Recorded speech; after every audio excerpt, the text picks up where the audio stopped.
What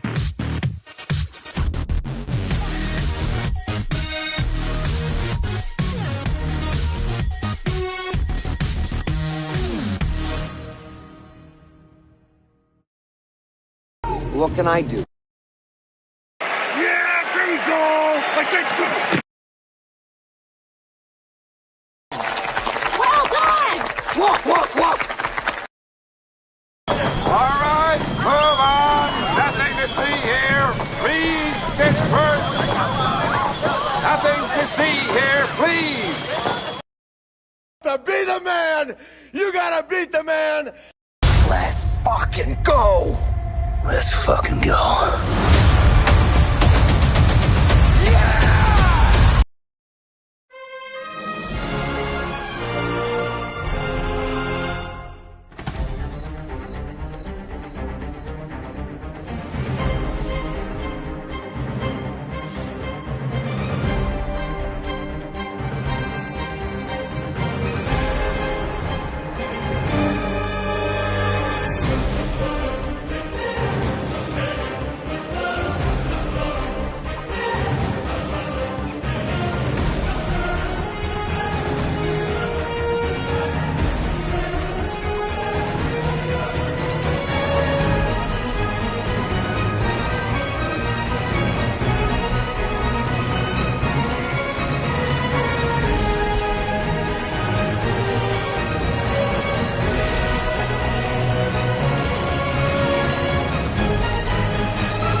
All right, welcome aboard, ladies and gentlemen. It is time for NFL Pregame Party, Week 17 Tailgate. It's good to see you this morning.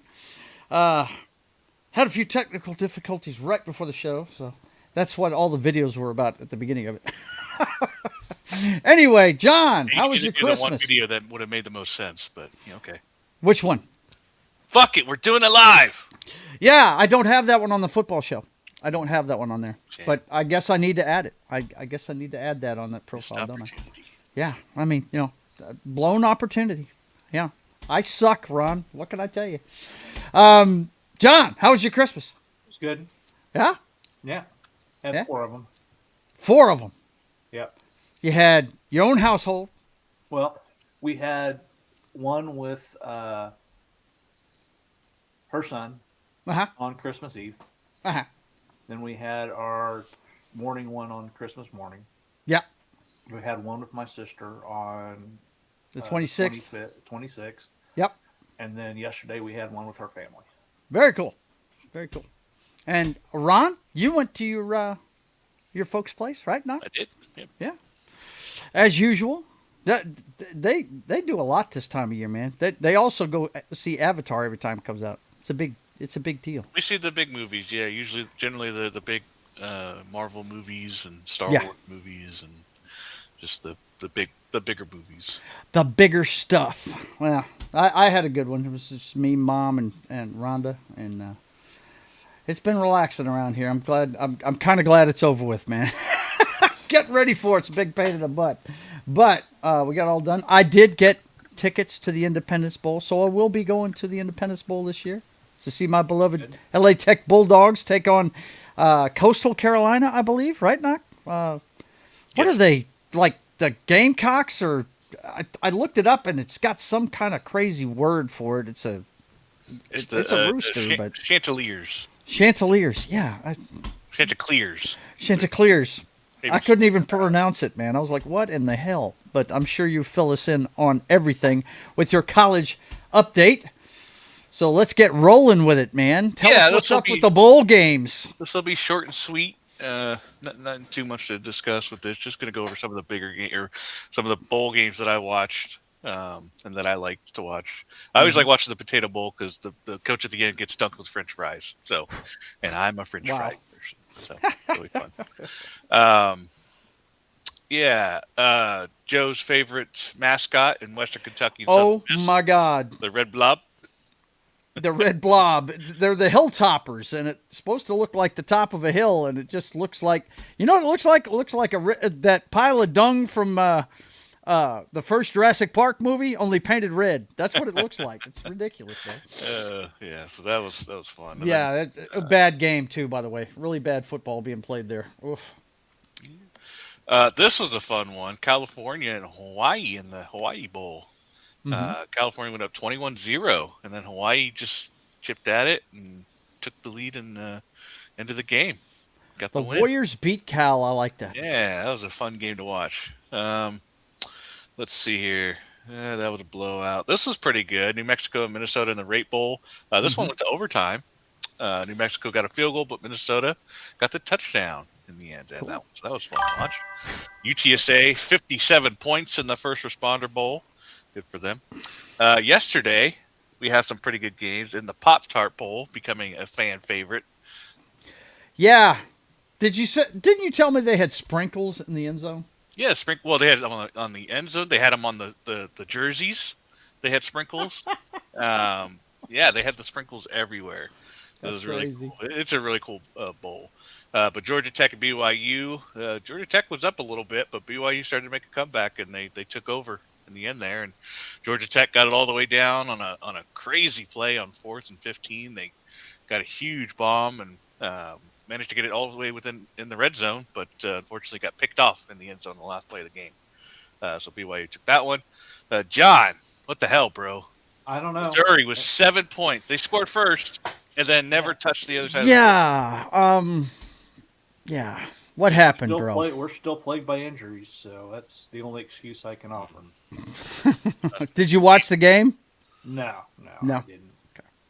I had it on, but mostly I just saw that Missouri wasn't scoring. That's what I saw. By the way, me and Ron played way too much College 26 yesterday. We spent the whole day doing it. We went through about a season and a half? Or was it? Yeah, about a season and a half worth of football. Maybe 2 seasons worth. Because we had to finish. Weren't we in the playoffs in that one of ours? Yes. To begin with. And then we played through a whole season. And then I think we're about halfway through the next season now, aren't we?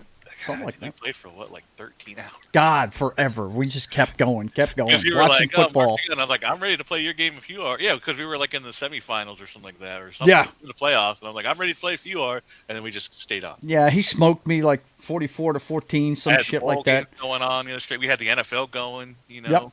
We were. Yeah, it was football day. Yeah. In our parts, man. Let me tell you, we were doing it up. Anyway, go ahead. And we had a shootout with LSU and Houston. This was actually a really fun game to watch. Mm-hmm. Yeah. And you said Van Buren was the quarterback for LSU? For LSU, yep. They had Lane Kiffin in the booth, you told me at one point? Yeah, he was. I was like, who's that guy? I recognized him, but I couldn't face the name. Then they put the little graphic up because I wasn't listening to it, so I couldn't hear it. And I didn't hear him being, okay, we got Lane Kiffin kind of thing. Right. But then they put his name up. I was like, oh, okay, that makes sense. Yeah, he was just watching.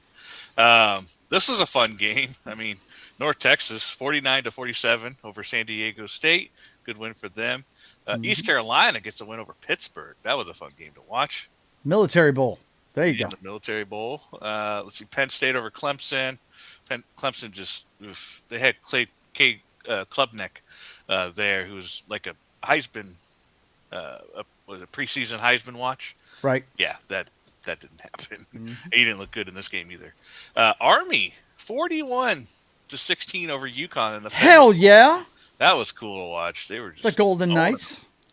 Let's see. Or the Black Knights. Excuse me, the Black Knights. Okay, so that was pretty much the bowl games that we had. Just some coming. I'm not going to go over all of them. Real quick before we go any further. Hi, Keely Chow. It's good to see you. Good to see you. We'll see how you do in the next round. Woohoo! Go ahead. All right. So the main one I want to mention, of course, we got the Colts of Carolina and Louisiana Tech that I think somebody is going to. Yes, I will be there. I will be your reporter on the ground. Tickets as low as $20. I didn't get $20 tickets. I'm actually right where I want to be. I like to sit in one of the corners of the end zones, a little bit off the field, and my wife got me the perfect tickets, man. It's very cool. That sounds about like where I was for the Commanders-Broncos game. Mm-hmm. USC and TCU in the Alamo Bowl. Might be pretty decent. And then we got New Year's Eve, which has some pretty decent games. Iowa and Vanderbilt in the ReliquQuest Bowl. Arizona State and Duke in the Tony the Tiger Bowl. Michigan and Texas in the Cheez-It Bowl. Nebraska and Utah in the Las Vegas Bowl. And Go Utah. We have their coach just got picked up by Michigan. Yep. Former coach, I guess. I guess they let him go before. I don't think he was actively their coach. Or something. I thought I saw something like that. But anyways, we then get into our playoff games. So the last game of the 2025 year is going to be Miami versus Ohio State. Go Miami! Your Cotton Bowl Classic. Yes, go Miami. Right there. That's going to be, Goodyear Cotton Bowl. That's in Texas. That's the same place the Red River Shootout is played every year. Big stadium, 100,000+. Yeah. And then, of course, we have New Year's, which will have the 3 other games. This one's probably the one I'm most eager to watch, is the Oregon. Yeah, that's going to be the best matchup, isn't it? That's going to be pretty cool. That's going to be in Florida, Hard Rock Stadium in Florida for that one. That's the Capital One Orange Bowl. And then you have the Rose Bowl, which is Alabama and Indiana. Of course, that's in Pasadena. I'm kind of rooting for Indiana in this one. If all the SEC teams lose and don't make it to the Natty, I'm kind of happy with that. What's with the SEC hate, by the way? I don't know. I just don't want to see them in a championship. It's kind of like the. Are you tired of seeing them in the championship game? Is that it? Absolutely. Yes, okay. I want to see other conferences. Well, let's see how many are there. Let's see, 1, 2, 3. We have 4. 3. 3 left. Okay. Yeah, 3 left. Any other conferences got 3 in there? Yeah, Big Ten, Indiana, Oregon, and Ohio State. Oh yeah, that's right. Okay. And you got 1 Big 12 and then 1 ACC. Okay, all right. Okay. So, yeah, sounds about right. Yep. And then in the All-State Sugar Bowl, which we were trying to figure out the name of last night. Yes. Couldn't figure out the name of it. Ole Miss and Georgia. Georgia, I think, has a chance to win it all. Like, they're getting high. They've always got a chance to win it all. I don't know what it is about Georgia. They're a different team. This is not your uncle's defense here. Yeah. I mean, now against Alabama in that SEC championship game, it looked different. That's not how they looked all year. Yeah. As far as I can tell. Well, there's a certain, knowledge. I mean, they've played them quite a bit, so they probably play a lot better against them because they know what they're going to do. But they play Ole Miss again. This is a rematch from earlier in the year. So, but of course, Ole Miss without Lane Kiffin against Georgia. Yeah, Don't like their chances. Yeah. I mean, they took care of business against JMU last week against Group of 5, but still. Well, yeah. Once again, the Group of 5. Yeah, we'll touch on it when you're done. The Group of 5. Yeah, just a couple more to touch up on for the end of the week on Friday. Armed Forces Bowl, Rice and Texas Tech, Navy and Cincinnati in the Liberty Bowl, Trust and Will Holiday Bowl, Arizona SMU could be a decent game. And of course, I don't want to win this game, the Duke Mayo Bowl. Right, because you get doused in the shit. Yikes. Yeah, that's just oof. And the team that we relegated to the American Conference. Yes. Versus Army moved up to the ACC, John, in our one that we play. I actually moved Army into the ACC. You're number 3 now, Joe, by the way. Yeah. I know. All I do is keep winning. They keep moving me down, man. I don't get it. And that's not it for college this week. Yep. All right, man. Well, listen, since we touched on it, what do you think of the Group of 5 showing this time around? It's unfortunate that it happened the way it did. I hope it doesn't get it. It's not JMU's fault that they made it. Mm-hmm. It's the ACC's fault for sucking so much that they couldn't get a representative in there. Gotcha. Outside of having to leave Notre Dame out of it because Miami beat them, it should have happened. That's what should have happened as far as the rules go. So I don't believe Notre Dame should get a preferential treatment just because. And they're going to? Apparently they're going to. On I that? still haven't seen anything like official, but I keep seeing that they've signed an agreement for the next 6 years to if they're in the top 12 or whatever, or 14, whatever. Because there's a chance that after this season, we're going to 16 teams. Yeah. So, and again, I still haven't seen anything official, but I keep reading that. Mm-hmm. So that may or may not happen, but they shouldn't get it. Join a fucking conference. They don't need to, but hey, They won't because they make all that money on their own. they don't need to. The ACC needs them more than Notre Dame needs them. So, but I did notice that Notre Dame's schedule looks like shit again, but Miami doesn't play until halfway through the season. So I think they learned their lesson. Don't play them early on. None of that bullshit. Get them in the middle of the season. So warm up against the academies. Yeah. Yeah, like it's bunch pretty of pansies. Bad. No, but as far as a group of 5 goes, I think you still got to give one of them a chance. Again, the only reason JMU made it is because ACC didn't deliver on their side. That's it. Well, Tulane didn't win either. So. Yeah, but just because Tulane didn't win doesn't mean that group of 5 should be cut out entirely. I understand. I'm just saying, once again, it wasn't a good showing this year. Yes, the smaller conference teams did not show up well. They didn't. But you still got to give that group of 5, the best group of 5, a chance. Right. That should always stick, no matter how many. They can have 20 teams. You got to have a group of 5 automatic quality. No matter how many Notre Dames get sweetheart deals. Yeah, right. So it's just that's it was unfortunate that it was that bad. But again, not JMU's fault they made it. I'm sorry. This whole bowl season, it does not look good for Notre Dame. It makes them look very, very bad. They're not playing in a bowl game. They are trying to get a sweetheart deal to be in the playoff in the future. It just does not. It sounds like a bunch of sour grapes, man. It does not sound good at all. I mean, it's kind of hard to blame them when the SEC and the Big 12 or Big 10 want to just dominate the playoffs anyways with like 3 automatic qualifiers if this ever goes to 16 teams. Like it. So Notre Dame better. Get better and win your games. So it's just they have nobody to blame but themselves. They lost to Miami. You lost your 2 games at the beginning of the season, and it hurt you. And one of them was a team that beat you. You can't have that precedent where if you're tied with the team and you're ranked right next to them, you had a head-to-head. You just can't call it. Now.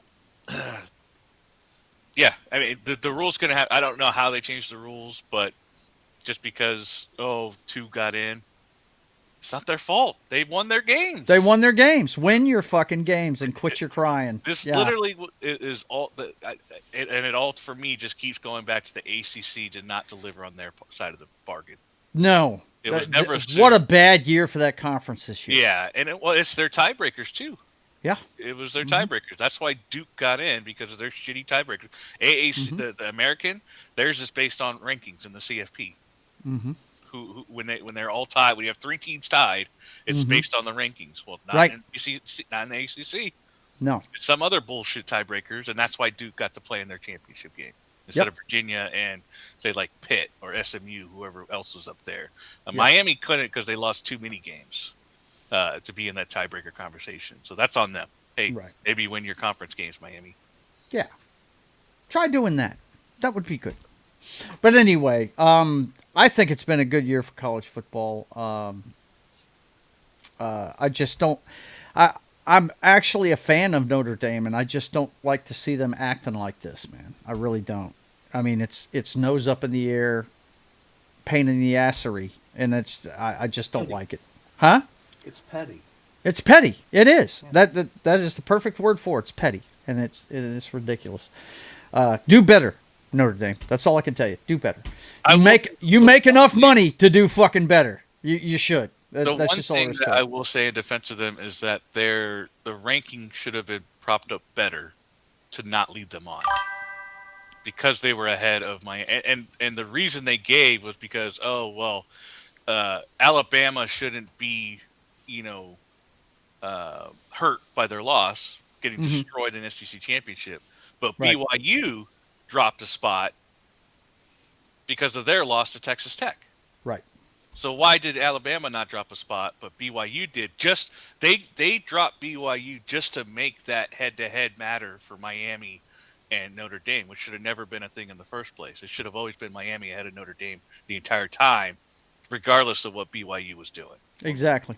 So I think right. the ranking in the beginning, gave them false hope And that's on the committee for doing that in the first place and not putting Miami because Notre Dame has a high candy from beating all their shitty teams that they were playing.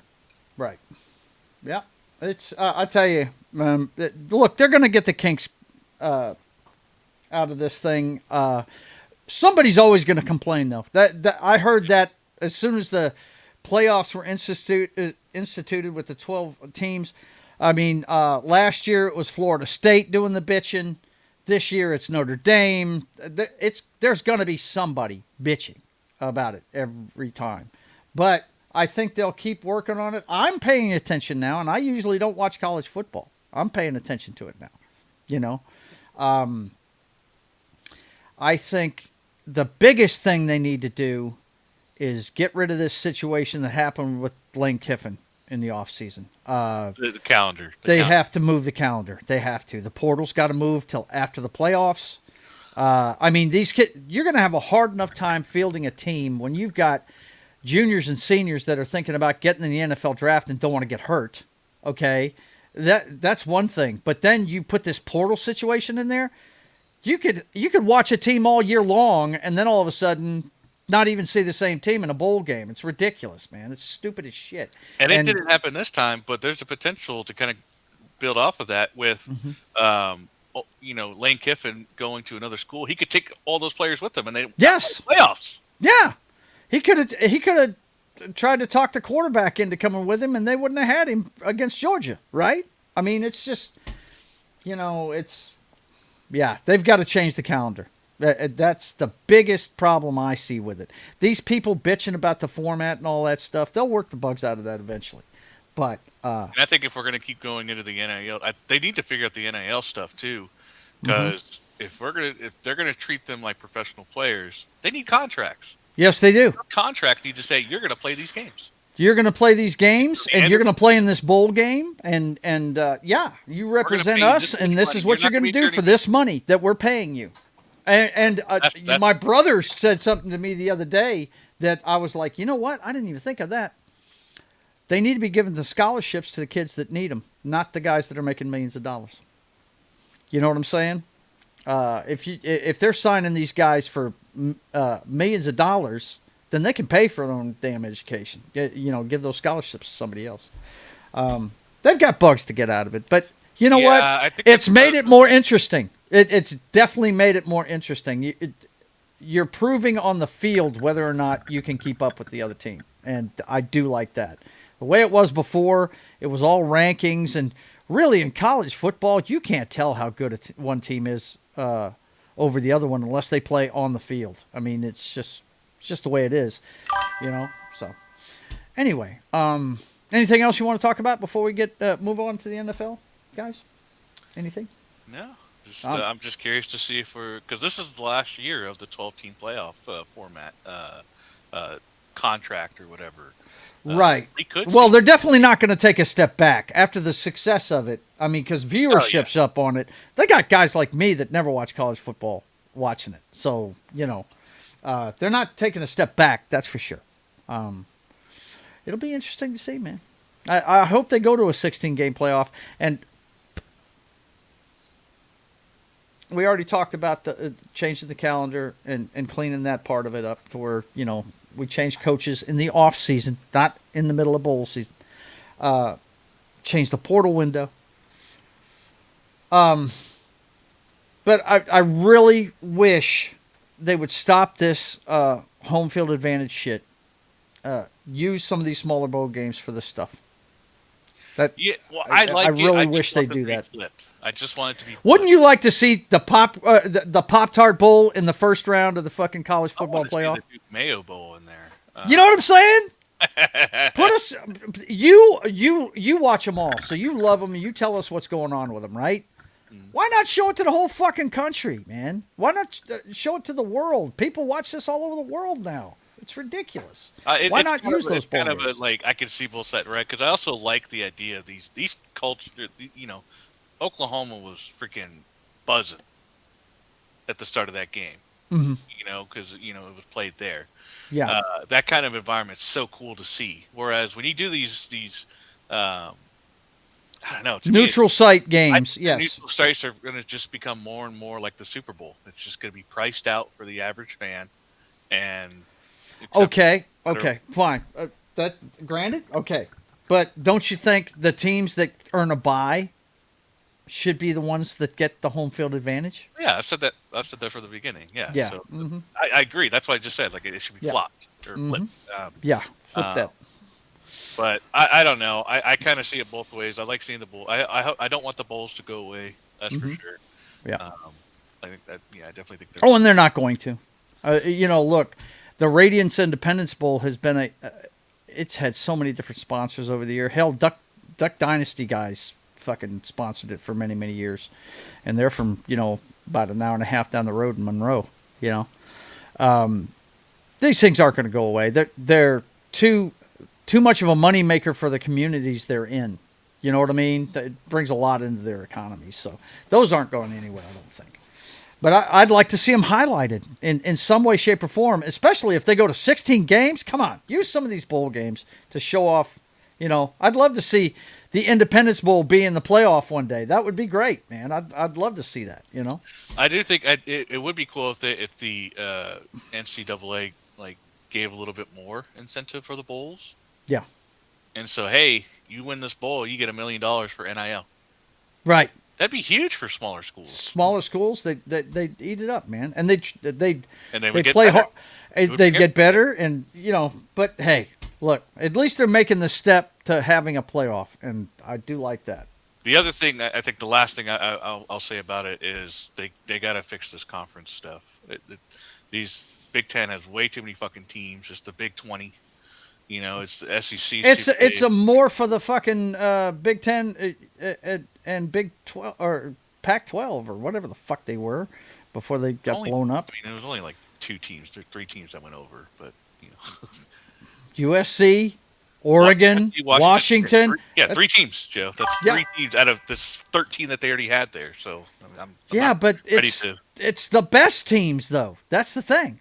Same thing happened with the Big 12. The best teams, right? Texas, Missouri, Oklahoma all went to SEC. 12? Yeah. Are you calling it the SEC? Exactly. 12? Well, I'm just saying. Never heard you use that before. I don't know. I'm agreeing with you, Knock. I'm agreeing with you. It's fucking stupid. I didn't want Oklahoma to go to fucking SEC. I wanted them to stay in the Big 12. It's just that they got to get the lower schools out of there. Relegate them or something, man. They're too big. I don't like the idea of especially because of those 2 conferences, that you can have 3 teams all be undefeated, depending on schedule wise, and then one of them doesn't make it to their championship because there's so many fucking teams. Yeah, that there's 3 of them that are undefeated. And I think that's going to happen at some point in the next 10 years, in either the Big Ten or the SEC, that they're going to have 3 teams that are undefeated, and one's not going to be able to go because they didn't win a coin flip or whatever tiebreaker rules they have. They're not going to make their championship, and then they're not going to have to play a game, and they're going to be number 5 or whatever. Well, no, they'll be top 4. So you'll have something like that. So it just, I don't know. I don't like the super conferences.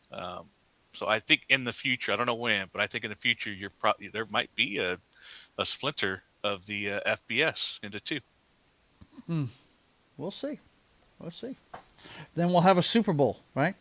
There needs to be a bowl game in Jacksonville that will be sponsored by Tony Khan and AEW. That would be funny as hell. That would be crazy. You have that, and then you bring back the XFL rules. There you go. Just for that game. XFL rules. They have the XFL. Have the 2 guys line up at the 40. Yes. Put the ball in the middle of the field and have them fucking scrum for it. I remember that. Man, that was awesome. That game was so fun. Loved it. They wrestled for the fucking ball. It was great. But anyway, okay. Looking forward to some more college football. I'm looking forward to the Independence Bowl, definitely. What's funny is I can't find anybody to give this other ticket to. Rhonda really doesn't want to go, and she doesn't really have the time off to take, and she's got to work that day. It's on a Tuesday. You know what I mean? So I'm scrambling right. I got a buddy of mine. I'm hoping he can go, but he's got to find out Monday if he can get off work. So anyway, I've already got off work, though. That's the day I usually work. So Let's get over to the NFL. We got a lot to talk about there. We've had 5 games already this week before we even get on the air this morning.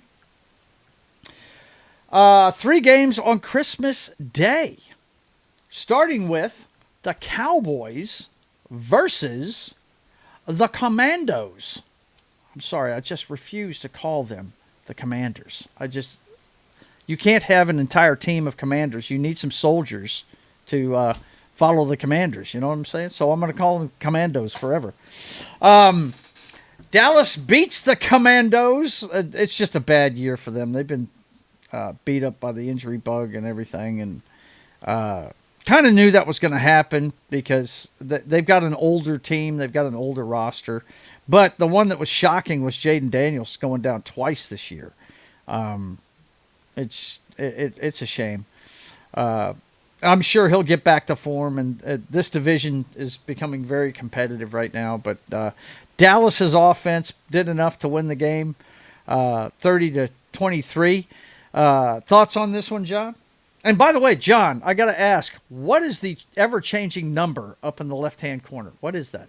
I have a new video. Uh-huh. It is the top 36 plays of Travis Kelce throughout his career. Wow! He's highlighting Travis Kelce today. Okay, got it. What'd you think of this one, man? I think that the Commanders completely choked at the end. Yeah. So I got to tell you, I glanced at these games. I did not see all of them. Okay. they put the Cowboys away early, and then they let them come back. Yeah. Really? Cowboys were winning 20-10 at halftime. Oh, sorry. Yeah. Sorry. Yeah. I think you meant to flip that. Yeah. Well, Ron, what did you think of this one? Yeah, I mean, I watched a good portion of the first half and a little bit of the rest of the game. This is when I was at my parents' house. They actually put the game on. My mom didn't feel like watching Christmas movies, so it's like, we'll put the football game on. Yeah. So we watched a little bit of this. Then I went home during halftime and caught the end of it. But, yeah, I mean, it's Commanders with Josh Johnson. They did good. They made it interesting. But, yeah, I mean, I thought the Cowboys should have scored more. But, hey, man, give credit to Von Miller and Babby Wagner. Wagner was all over the damn place. Wagner. Dude, he's going to the Hall of Fame. You know that. First ballot. You know I love my boy. He's awesome. But, yeah, they'll have a better year next year. It's just not their year this year. They had a bunch of injuries. No, that's a conference championship hangover? Yeah, exactly. Look, they way overperformed. Jaden Daniels was in the conference championship in his rookie season. I mean, yeah, the guy's got a huge upside, but now he found out what the NFL's about this year. Yeah, you got to play smart and maintain and take care of yourself. You know what I mean? It's a league where you really got to watch your health. Next up, we had the Detroit Lions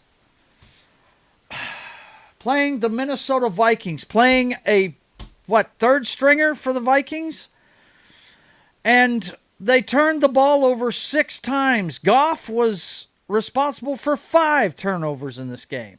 I didn't see a lot of this one, but the little bit I did see, wow, it was like watching the Keystone Cops for the Detroit Lions. It was absolutely crazy. I did not understand what was going on. And to their credit, the Minnesota Vikings just did enough to not screw it up. You know what I mean? And go ahead and put enough points on the board to win. I still say Brian Flores should have never been let go in Minnesota, or excuse me, in Miami. The defensive coordinator for Minnesota. Van Ginkel was the star of their defense on that day. They friggin', oh man, just craziness. Ron, did you see much of this one? Yeah, I mean, just Lions doing nothing. It just all I can say. Every time I looked up, they were turning it over and just not doing shit on offense. So just Vikings defense was very Jekyll and Hyde this year. Sometimes they were just nowhere to be seen, and then other time. Plus, it didn't help that their quarterback would usually turn the ball over a bunch of times, depending on who it was. Right. Get put into bad positions, but this time they killed it. So Yeah. I think the only person that really called this was Joe. That Yep. Lions would be off the wagon this year. Yeah. If I remember correctly. I said they wouldn't make the playoffs, and I told him he was high, and everybody thought I was crazy. yeah. Um, Crazy yeah, it's Joe. well. Look, they lost their offensive coordinator. You tell me, John. What do you think of this? Do you think that Ben Johnson was the straw that stirred the drink? I'm sure he was. Yeah. Just look at what the Bears are doing now, Yeah. right? What'd you think of this one, Joe? I think the Vikings were in the backfield so much that the Lions offered him a contract. It did seem that way, didn't it? Oh God. I don't think the Lions won a game since Dan Campbell took over the play calling either. They won the first one. Everybody thought it was a really good move that he did. He won the first one, but after that, you're right. They have not won that, a game. they were winning, and so maybe he shouldn't have taken over. And you guys can't tell me that Goff hasn't regressed. Oh no, he has. How can you no one can play good behind a bad line. That's true. True. That's true. You can't. This do is it. true. Yep. Look at freaking Herbert, man. Oh God. Yeah, he's out there. Yeah, he's doing superhuman shit just to keep him in games. It's stuff he doesn't need to be doing. That kid is out there playing with a broken hand. I saw him get up a couple of times during that game, and it was he was hurting by the end of it. But before we get to that one, we've got to get to We can skip this one. Knox beloved Broncos versus the beat up. You want to talk about a beat up football team? The Kansas City Chiefs. John's beloved Kansas City Chiefs. John, you should be proud of them because this game was in doubt all the way till the fucking end of it. Yep. Knock actually said in our thread, could I get at least one game where I wasn't on the edge of my seat the whole fucking game? Could I get one easy win? No, it's not going to happen, right? The defense kept you in it, man. They did. They did a good job. They gave up too many points, in my opinion. Yeah. Mm-hmm. Yeah. No, I'm talking about the Chiefs. The Chiefs defense. Now, their offense, God, did they even hit 100 yards total? I don't think they did. But they might have. They were moving the ball at the end when they were playing a little bit of a prevent style, but Chris Jones wouldn't have been offsides. This would have been a different ending. Yeah, true. He blew it. He did blow that. But yeah, Knock, what'd you think of this one for your team? I'll say the bright spot of this one was we had a lot of long drives. Mm-hmm. The problem was they didn't finish. I mean, this should have been like 35-13.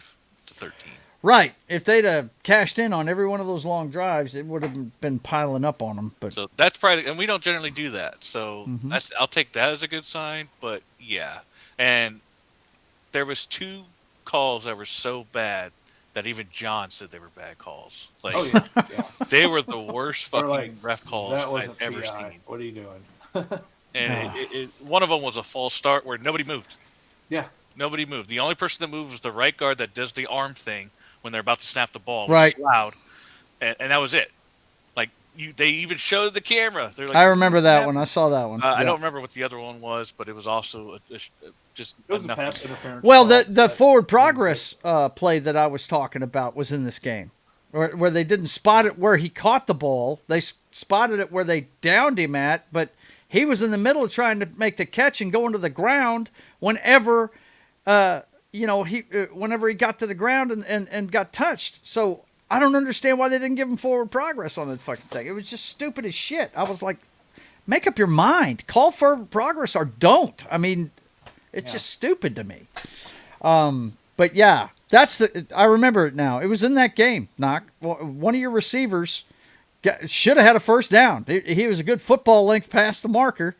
And when he caught it, and when he got to the ground and the guy touched him, they marked it where he was touched at. And I was like, that doesn't make any sense. He was going to the ground when he caught it. He didn't try. It would have been different if he'd have got up and tried to forward the ball. I've seen that before.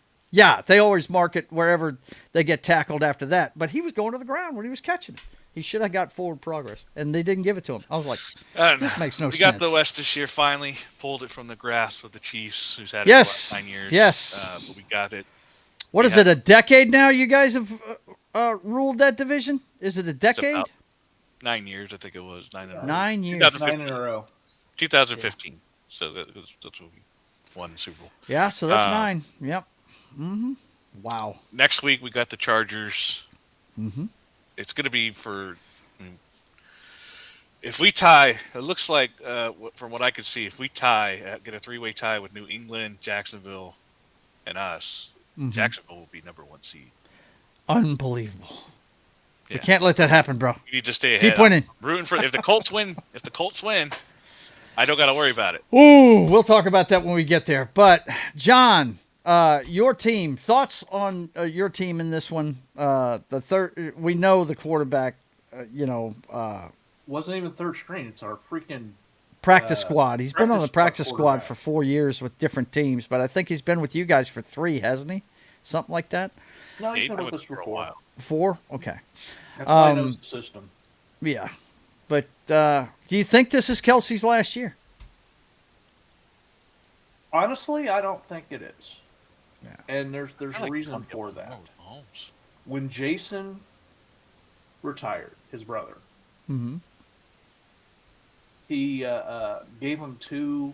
I'm thinking about retiring. There was the whole retirement talk, and he says, Right. I'm thinking about it, and we'll see. And did that 2 years in a row, and in the third year, he finally retired. Yeah. This is the second year of. Maybe I'll retire. Yeah. Yeah, Gotcha. we'll talk about it in the off season. Right. Last year it was talk about the off season, and hell no, I'm coming back. I want to win another one. I left a bad taste in my mouth. Well, this season probably left an even worse taste. I say he comes back, one last ride. I think it's going to depend on how Mahomes does in the offseason with his rehab. That's what I think. Yeah, that's a big thing. If Mahomes isn't ready to go, then he may not. He may retire. I was fixing to say, and Late look, season, he might not even be ready week 1. that's the thing. That's what I'm saying. I mean, the guy has already had the surgery and he's already rehabbing.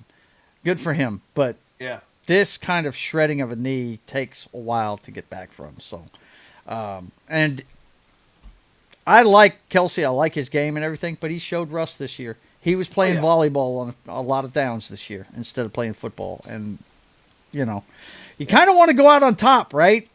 I mean, they've had their run, and I'm not saying they're not going to go back. I mean, there was a lull between Brady's Super Bowl runs. You know what I mean? There was a lull in there.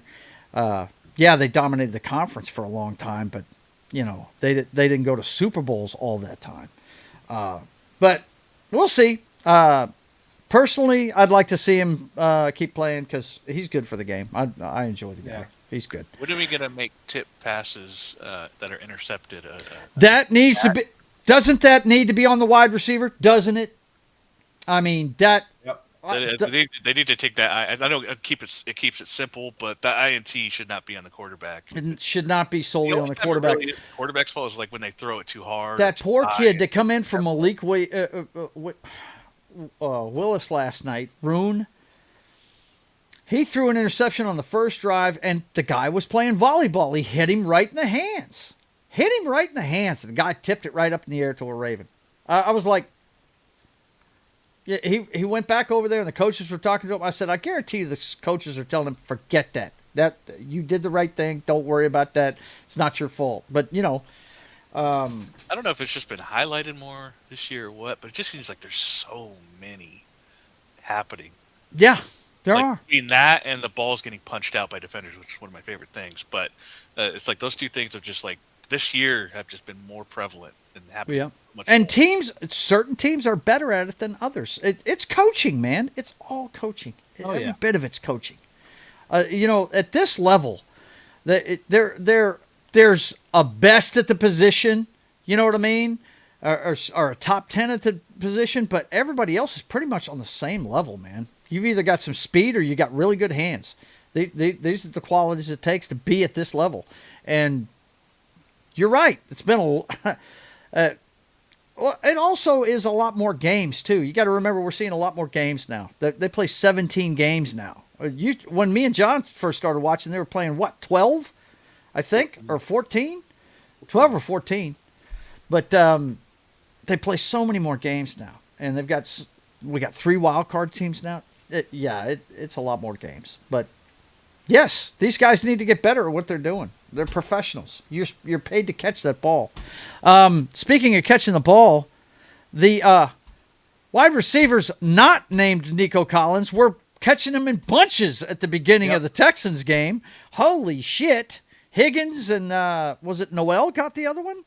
I can't remember who got the other deep ball, but wow. They jumped out to a 14-point lead, and the defense did the rest there in Los Angeles against the Chargers. Wow, that defense, Knock, it's been fun to watch all year long, hasn't it? Yeah. To watch the Houston Texans defense. Go ahead and talk about this one. Yeah, it was a fast start, but I was still worried about the whole thing because, fast starts are great, but they're not sustainable generally because you have the whole rest of the game, right? Yep. So it's not hard to come back from 14 down, especially if your offense just doesn't really do anything. Stroud was doing his absolute best to give the Chargers the game. Oh, yeah. With some of these throws. I know the one that you said that he threw to the linebacker was tipped at the line. I missed that. I missed the tip. But they were putting their hands up a lot in the throwing lanes. They batted a lot of the balls. It hit right in the guy's fingers. They made it seem like he was 5'0" but and he's not. He's a big guy. It's just you got to give the Chargers defensive line credit. They did their film study. He throws a flat ball. He does, and if you get your hands up, you can get your hands on those on the ball he's throwing. My biggest question for the what the hell ever happened to Tank Dell and Joe Mixon? Like, they were supposed to be back months ago, and they disappeared. I don't know whatever happened to those two players. Yeah, and we don't hear any reports on them coming back or what. I don't really know. I mean, the Texans really need a run game. Now, what's his name? Woody Marks, I think his name, the running back. In the fourth quarter, he did really well, chewing some clock, which they did really well to get that last field goal, which was really nice. And then, oh my God, how did the Chargers line up offsides, and then Dicker the kicker missed the field goal? Dude, he was shanking shit all over the place, dude. Missing extra points, missing fucking kicks. Yeah, the Chargers going to charge her, aren't they, in December? They're going to charge her, aren't they, John? Yep. But I was worried because Herbert was doing some fucking voodoo. Yeah, look, magic. Herbert is, God love him, dude. That's what I was scared of. And he almost pulled it off. Yep. I'm a fan. I just wish he didn't play in Los Angeles for the Chargers. I really do, because that kid is tough, man. Some of the runs he was doing, guys weren't bringing their arms, and they bounce off of him. He's stronger than he looks, man. Good Lord. Another tip ball at the end zone. Oh, my God. What the hell? Gave the ball John, you got any thoughts on this one? Herbert is the Phillip Rivers of this generation. Oh, and before that, the Drew Brees of the Chargers. It doesn't matter who the quarterback is. They could have Dan Marino playing for or Joe Montana. That's a better analogy. A guy that won Super Bowls playing for the Chargers, and the same thing would happen. You know what I mean? It's just they keep getting talented quarterbacks and can't do shit with them. It's ridiculous, man. It's crazy. Okay, so Houston. But these are 2 playoff teams. It was a good Yes, game. they're 2 playoff teams, and that game meant something for sure. Big time. Next up, last night's game between the Baltimore Ravens with Huntley starting for them and Malik Willis starting for the Green Bay Packers. 2 beat-up football teams. But John Harbaugh showed how smart a freaking football coach he is, and he just handed it to 22 all night long. And it was pretty to watch. It really was. I was rooting for Malik Willis because, like Knock, I'm a fan of the kid. I think he's a really good player. He just got saddled with a bad franchise over there in Tennessee before Vrabel got there. But, look, Green Bay is so beat up that he was out there playing with a bad shoulder. And I guess I should have seen this one happen. I just thought Malik would have toughed it out and beat him. And I thought Green Bay's defense would play better. They obviously can't stop the run because, wow. Henry goes off to the tune of over 200 yards rushing and 4 touchdowns. If you had him in fantasy in your championship game, which I think was going on this week in fantasy, wasn't it? Yeah. If you had him in the fantasy, you probably won your championship already before the weekend even. There's a case out there where somebody had Derrick Henry on the team and their opponent had Jahmyr Gibbs. That's right. So unfortunate. So unfortunate. Oh, man. But anyway, John, what'd you think of this one? I was really counting on the Packers doing better. Yeah. But it is what it is. They're, like you said, they're beat up. Yeah. Their defense shows. If you throw against them, you're in trouble. But you can run against them all day long. Oh man, ugly. The backup running back got a bunch of yards last night too. 34. I can't remember the kid's name. But yeah, and Huntley was running all over the place too. I don't remember them throwing the ball very much at all. And personally, I don't think Micah Parsons would have been able to do much. He's not a run specialist. No, he's not. No. Micah Parsons wouldn't have helped this at all. No. Yeah. He'd have got mowed down. I don't understand it. 10 men in the box. I think that's the easiest strategy possible. Make Huntley use his arm. Yeah. Right. Force him to prove he can throw a ball more than 5 yards down the field. Yeah. And Willis, man, I like that guy. I do too. Slinging it. The shame of it is, man, he didn't have a run game. He threw. It got to where he had to throw a lot, and he ran for 2 touchdowns last night on read option plays. But his shoulders busted, and when he threw that last ball, you could tell, man, he was done. He was hurt. Just throwing the football was hurting for him. So yeah, it's a shame. It's a shame, but. It was fun to watch big man with ball. I'm sorry. I like King Henry, and that was fun to see him busting loose. What was it, man. 200 and something yards and 4 touchdowns? Wow. I figured it up this morning. Don't you get 25 is a point in fantasy? I was trying to explain it to my wife this morning. I said he got 8 just off of yardage just from the 200. No, he got over 200. It's a point per 10 yards. For 10? Yeah.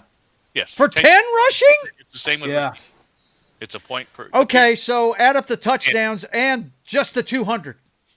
That's, good God, that's 20 plus 24. That's 44 right there. And we know he went over 200. Oh, shit. Wow. Yeah, somebody won a championship just with him being on the fucking team. 45, 6 fantasy points. And he had 0 catches. If a reception is a point per catch, but he had no catches, so he could have gotten even higher. That was the highest, by the way. His best was in 2018, where he rushed for 238 rushing and 4 touchdowns against the Jaguars. Both of these teams needed it last night to keep up in their divisions, and the Ravens, they're going to have a chance to try and catch the Pittsburgh Steelers now. They're going to have a chance. But the Lions lost. The Packers had already secured a playoff spot. That's true. They're already a wild card team. Okay, so let's get into what's going on today. I'm hoping we'll have a little time at the end to do the playoff machine. We'll have time. We'll have time. Because a lot of these, you remember this time of the season, dude, we're not going to talk much about some of these games. They don't matter. Like we're this one. Make our picks. Oh, bullshit. This has a lot to do with a lot of things. First of all, the only way the Panthers are making the playoffs is if they win their division, because the NFC is so strong this year. That's the only way they're going to be able to do it. And they've got a leg up on Tampa, and they got to keep winning to keep that leg up. You know what I mean? Yep. So we've got them trying to win their division, and we've got the Seahawks trying to keep their thumb securely pushed down on home field advantage throughout, which is what they want. Because, we know what happens when that happens. Woohoo! Anyway, We've got them traveling across country. Now, traditionally, I got to tell you, the record shows Seattle does not do well when they cross the country and play on the East Coast. But I have picked them today. I think we're going to win out and take home field advantage in the NFC.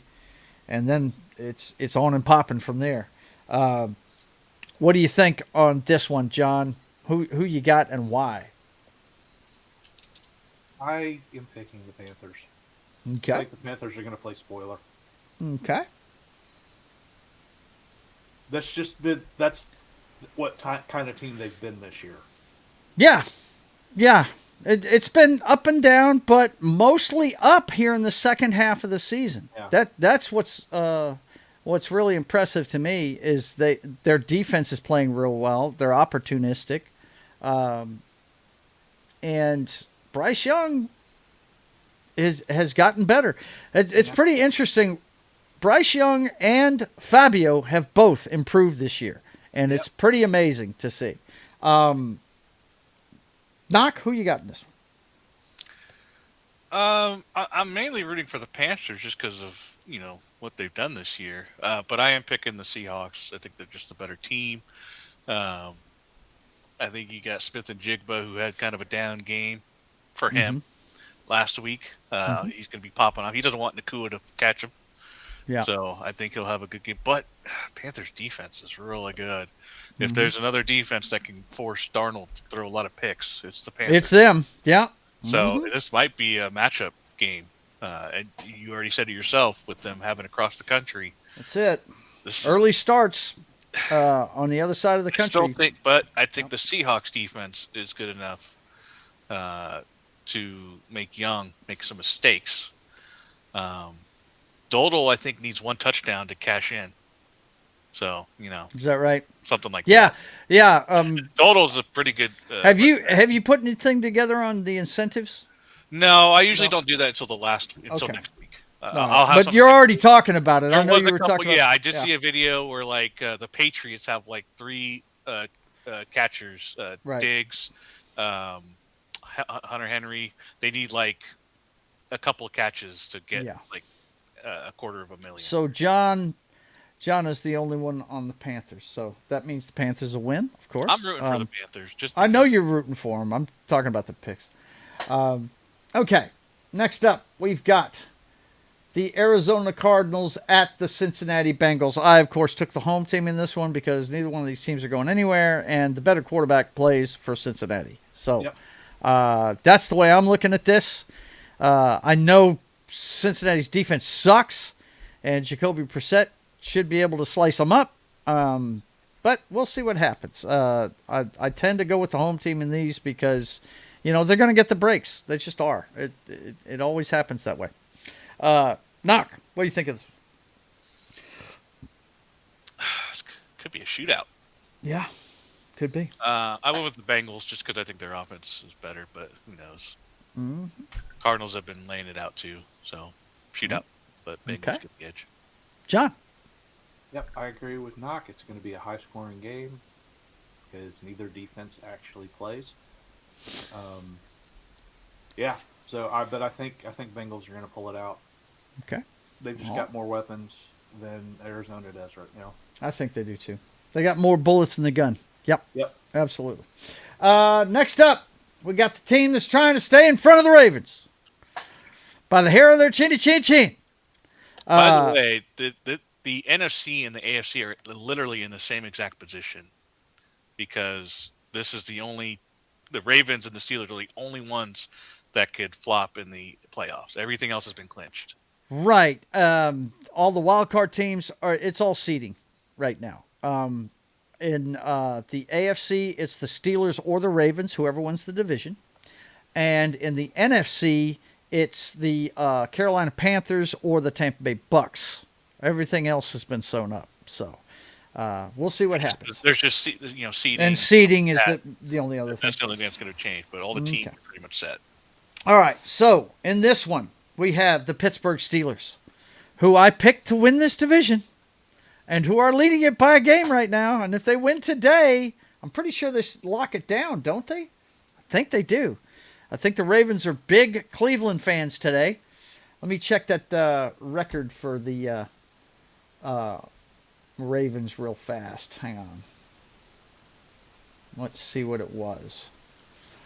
The Ravens record is 8-8, so yeah. Yes. If the Pittsburgh Steelers win today, they clinch. So they need Myles Garrett to sack Aaron Rodgers a lot at times and get the record. Yep. And absolutely. Oh my God. They need to rely on Shedeur Sanders. Yep. I think Pittsburgh went. You guys know another thing you thought I was crazy on at the beginning of the season. I picked Pittsburgh to win the division, and it looks like if they win today, they can do it. I think that Aaron Rodgers closes it out today. They're going to have a game plan with a lot of quick passing because Myles Garrett is trying to get that record, and he's pretty damn close. I can't remember exactly. I think he needs like a sack and a half or something like that. I'm not just sure. One sack. He just needs one sack. Just one. Okay. So, I don't see Cleveland beating them. I just, you are what you are at this point in the season, but it is in Cleveland. That is a check in their box. Their defense is a check in their box. But yeah, you said it, Shedeur Sanders. John, what do you think of this one? I actually had a dream that included this game. Oh my gosh. What did the dream world tell you? The dream world told me that Shedeur Sanders is going to get hurt this game and go out. And what's-his-face is going to come back in. Gabriel? I forgot what. Gabriel? Yeah. Dylan Gabriel's going to come back in and be the savior of the Ravens?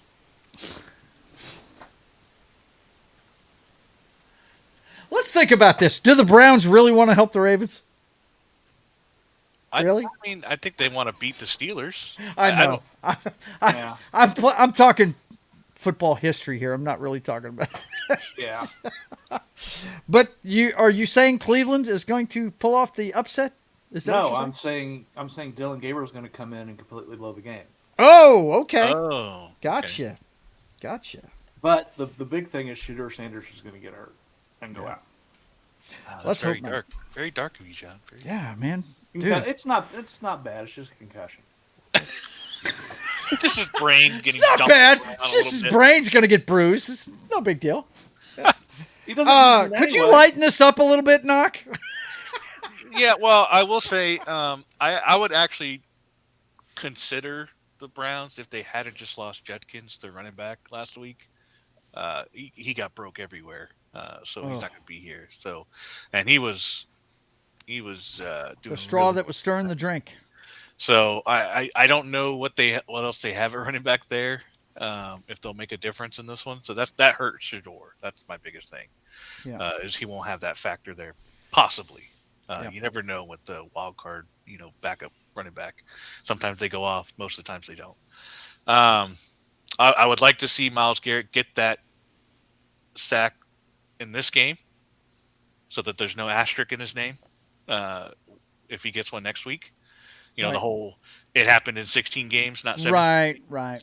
That would be nice. I think it'd be really cool if he at least got one. He got Aaron Rodgers. If he doesn't get a sack in this one, like when is he? Yeah, come on. The guy can't move these days. Yeah, he really can't. He'll actually fall to the ground for you. Like Aaron Rodgers doesn't like getting hit. He'll actually farve it for you. Yes. Yeah. Like Marvin Strahan when Strahan got it. Yeah. He's sack ever. So I don't know. I hope he gets at least one. But no, I'm picking the Steelers just because. They could do. I think they'll be able to do more on offense, but I'm only rooting for the Browns because for football, right? Because I want. Now there is a factor we got to remember: the Browns won't, the Pittsburgh Steelers won't have their decoy out there because Metcalf has been. He got suspended for fighting. He's been a high-priced decoy this year. Really, he's really hasn't done much. TJ Watt back too? I don't know if he's back. I don't know if he's coming back or not, but I just know Metcalf. Got suspended for 2 games, and they really should have thrown him out for the rest of the season. That was stupid as fuck what he did the other day. But anyway, so we got that one going on. Was listed as out. Okay, so maybe he'll come back next week. We'll see. Maybe if I was Pittsburgh, especially if we win this game without him, I'd bench him until we got to the playoffs. You know what I mean? Because they can improve their seeding. They're going to be number 4. So, okay, next up. Is there anybody in the AFC other than Jacksonville fans that's not pulling for Phillip Rivers today? Oh, I'm pulling for Phillip Rivers. Yeah, that's what I'm saying. I want to see him win a game. Yeah, I do too. I really want him to win this. The one game I want him to win. Yeah, Knock wants him to win this game to get the Jaguars off his ass, right? They'd be 2 games behind. Yeah. You only have to worry about the Patriots. Right? Dude, this game, I really wish I could watch this game. Phillip Rivers has played well in his 44-year-old return to the NFL. By the way, there's way too many Brady's games wondering at if he the 1 can o'clock back. time. Yeah, I know. What's that, John? He's playing well enough. Tom Brady's going, I wonder if I can come back. I wonder if I could. Yeah, but he'd only come back for the Raiders, though. You know, Yeah, that's the only team he can play for. That's the only one he could play for. Yeah, absolutely. Yeah. Of course, any sensible person is going to pick the Jaguars in this one. Knock, I'd like you to talk about what you saw when you played him a week ago. What you told me. Some guys come in the NFL and we think they're just going to blow things up, and some guys have to learn. And it looks like that Fabio is actually learning. Talk about that for a minute, buddy. Well, I just think he's got. Is that John? I said it only took 10 years? Yeah. No, it's not 10 years. It's less than that. He's been in the league for a while now. 5, I think. I think it's 5. Anyway, go ahead. Well, no, it's just he looked really good. I think his supporting cast has been really good. They built that team around him, and they did a great job with it. Bringing in Myers was one of the biggest things they could have done. He has excelled. Mm-hmm. Like it kind of reminds me of somewhat of the when the Bills brought in Cooper. Yeah. Mm-hmm. That kind of vibe. Amari Cooper that year, yeah. Except even better. Mm-hmm. So, so that worked.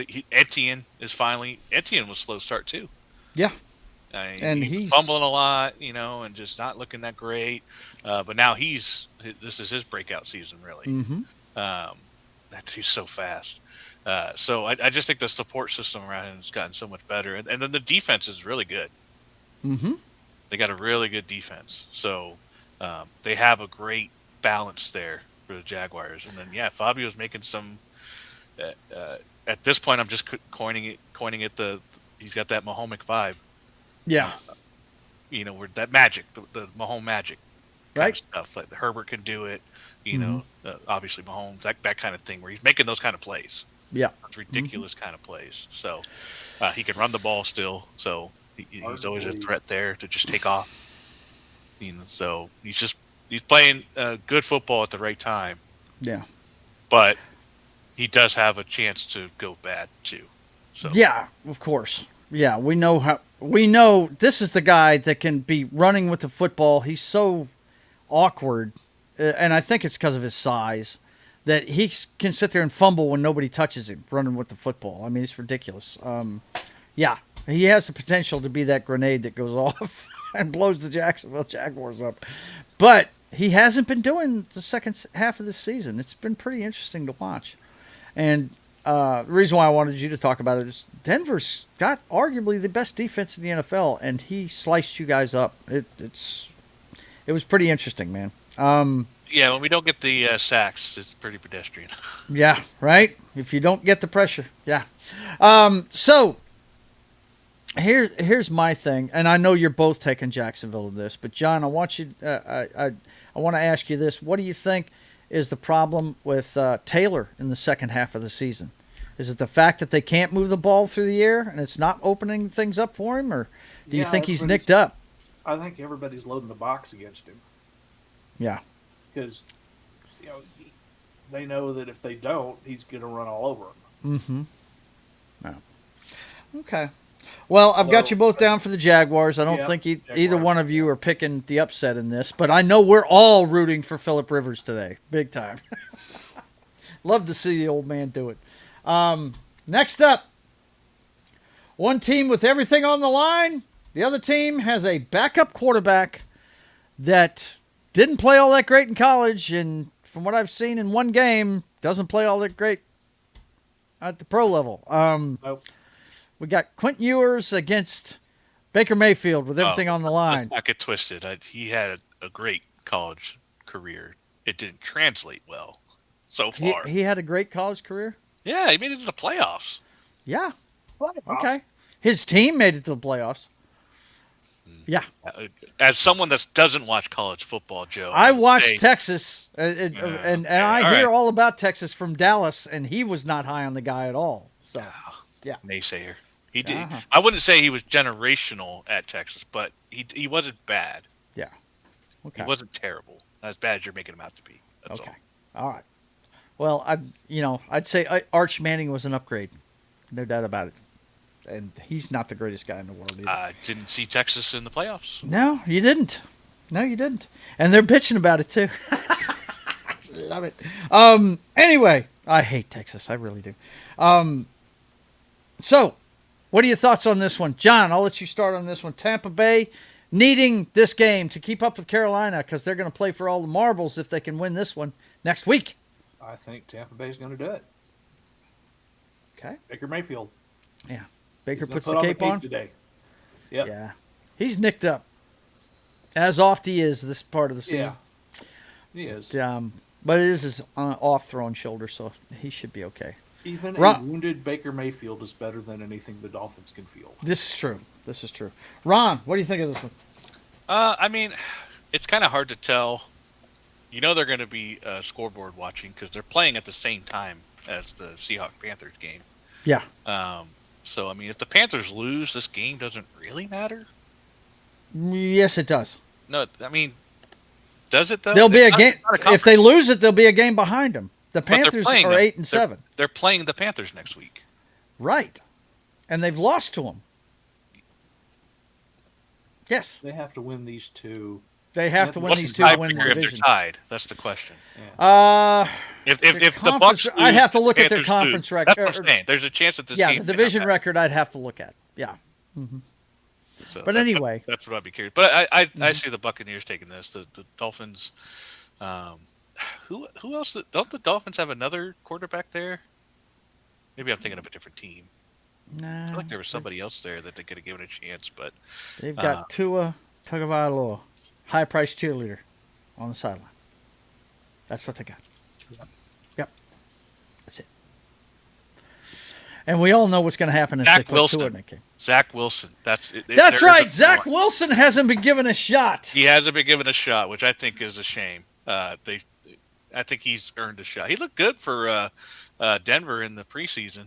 Then went to another team and has not been given a shot. So, yeah, that's who I was thinking. I remembered somewhere that he was Zach a little Wilson, myth that he didn't get a shot. Yes. And Quinn Ewers was actually lower on the depth chart. Which I think he should have been. You're absolutely right. Wilson should have gotten a shot.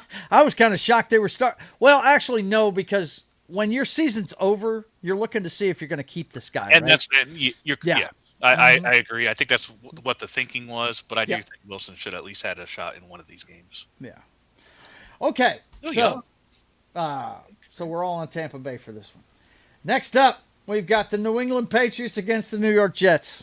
Do we even need to talk about this one? Drake May. There you go. Drake May. Yes. Drake May. I mean, he's got so many receivers that have incentives this week that could make some pretty good money. I think they're going to air the ball out just to get those incentives this week. I guess they have another week to get them, but I don't know. I'm obviously pulling for the Jets. Sorry, it's not going to happen. But I don't. Hey, listen. Here's my one and only hope: the Patriots lost to the Raiders. I know it was forever ago. I get it. It was week 1. It was early. I get it. But it happened. So there is a load to the Patriots. So that's all I'm saying. Yep. But no, I think the Patriots should handle this one easy. Who the Jets have at quarterback right now? Jets is hurt. Why is Tyrod Taylor's name popping into my head? Brady Cook. That's it. Hurt. Brady Cook. That's exactly who's quarterback. Howard Taylor has also been hurt, I think. Yeah. Okay. Yeah. There you but go. He is on the team, but he got hurt too. So now, we're down to, and then you have Adrian Martinez, I guess. Is it backup or next game is going to be New Orleans at Tennessee.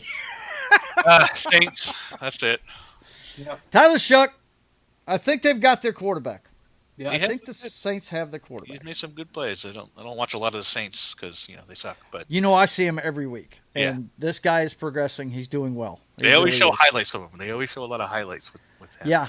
So. And what's amazing to me is that big lummox can actually pull it down and get some yards on the ground, but he only does it if the Red Sea parts. You know what I'm saying? That's the only time he'll pull it down and run.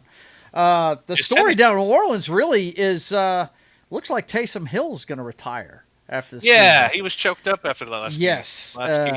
He may have played his last game in New Orleans. And that guy has been fun to watch. The Swiss Army knife's what they call him, and it's been fun to watch him play. If this is his last year, that kind of sucks for me because that's been every time he's on the field, my eyes are glued to him to see what he's going to do next. It's like when a team loses a really good fullback. Yeah, exactly. That's it. Yeah. Seahawks losing Max Strong. You couldn't have said that any better, man. Yes, that's exactly what it is. Tampa Bay losing Mike Allstott. Come on, man. I'm curious if the Titans are the new Packers, where they just suck with wide receivers. Packers have fixed that since, but before they never drafted receivers. They never got anyone exciting. Poor Cam. They had a really good receiver, and as soon as they got rid of him, that was the end of what could have been a very nice run. And then they drafted one in the first round that went nowhere. It was complete crap, as far as I can tell. So I want to. I don't know. I don't care one way or the other for Cam Ward, but he got just. He went to a bad franchise. Team. Look, there are a handful of franchises you do not want to play for. The Raiders are one, the Jets are one, and now officially Tennessee is one. He got the bad draw there. Let's hope he has a second life with another team down the road, because he's going to have to do superhuman shit just to win. He had to do superhuman shit just to win the 3 games he's won. There you go. Everybody's on New Orleans. I'm sure you are too, John. You've been kind of quiet over there, but I'm sure you're on the shuck wagon. Yeah. Have you crunched the numbers yet? Been waiting like a month for you to. Yeah. Well, you know what? I've been busy. It's the holidays, and he said he would have it ready for today. By the way, folks. Yeah, I did say that, but then I spent fucking 13 hours playing college football with you yesterday too. Excuses. Yeah, I got your excuses. Kiss my butt. Next up. Speaking of those Raiders, oh my God. It's the battle for the. Now, Knock had a very interesting thing to say about this, and I'm going to let him say it here in a minute. But as it lays right now, the loser of this game is probably going to have a firm grip on the first draft pick in next year's draft. We've got Jackson Dart going into Vegas to play again. Who is quarterbacking for the Raiders now? Is it still Geno? Geno, as far as I know. Okay. All right. Well, other than his tight end, I don't even know who plays with him. They probably all play volleyball, watching most of these teams. Is Neighbors playing for New York? Is he healthy, or do we know that? Neighbors, the wide receiver? Yeah, for the Giants. Yeah. That dude's fucking broke his leg. Did he? Yeah, okay. I don't know. Whatever. That dude's been out. You want to talk about a team I don't watch? It's the fucking Giants. He's been out forever. He was out before Scadaboo went out. Yeah. Okay. So Max Crosby is mad. They're pulling him. Yeah. They put him on IR, didn't they? I don't know if they put him on IR, but they told him he wasn't going to be playing this game. They basically benched him. I don't know if they put the IR designation on him, but they definitely are benching him for the next 2 weeks. Okay. He's a little banged up, but he still wanted to play. Okay. Yeah, no, but what Joe was alluding to was, I think when it comes to, now they can't do it this week because there's a couple more teams in It's something that I think should just be at the end of the year. Mm-hmm. But the bottom two teams should have to play for that first pick of the draft. The winner is what he's saying. The winner. It's supposed to go to the worst team, right? The worst record. And all the tiebreakers that go with that and all that shit. Whoever ends up in the bottom, that's who gets the first draft pick. That was very interesting what he was talking about. Having the bottom two teams, how would you do it? An extra game at the end of the year? It is just an exhibition game. The Friday before the playoffs, or whatever. Thursday or whatever you want to do it. Thursday prime time. There you go. Prime's last game of the season. The draft pick bowl. Yeah. Which leads to some crazy stuff, if you go just to kind of go back a little bit. Let's look at the first two picks of a couple drafts, right? Andrew Luck and RG3.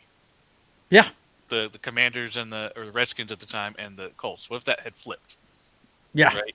And the Commanders got, or the Broncos and the Panthers one year. You had Cam Newton and you had Von Miller. Yeah. Been flipped. Mm-hmm. And Cam Newton came to Denver. Like just stuff like that. I don't know how much different it would actually be because those players may have still gone to their respective team, but something more a little exciting that can add a little something. But at the same time, would that be a slap in the face to the NFL players? I kind of feel Oh my God. I don't know if they'd be happy to play another game like that. I think the collective bargaining agreement would probably prevent that. Oh yeah, they'd look down on that, I'm sure. Yeah. But it's an interesting idea, man. Instead of just giving it to the worst of the worst, right? Yeah. I mean, imagine if these two teams try to tank today. How ugly is that game going to be? I get How ugly would that big game be? South Park memes, but they have the one where they have a episode where the boys are on a baseball team. The problem is they want to lose because they don't want to spend their season playing baseball. The other problem is the other team doesn't want to win either. So when they're on the field, they're like, "You're going to take us down today." And they're like, "Nuh-uh." And then you get a backdrop where the teams are going, "You're going to win." And you hear, "Nuh-uh." And then the parents are like, "Oh man, they're really going at it." But they're talking about losing, right? So, and they had the Giants and the Raiders on both sides say, "You're going to beat the crap out of us." Yeah, right. Oh my God, just crazy. Hey Connie, it's good to see you. We just talked about your Steelers earlier. We all picked them to win today. We hope they win.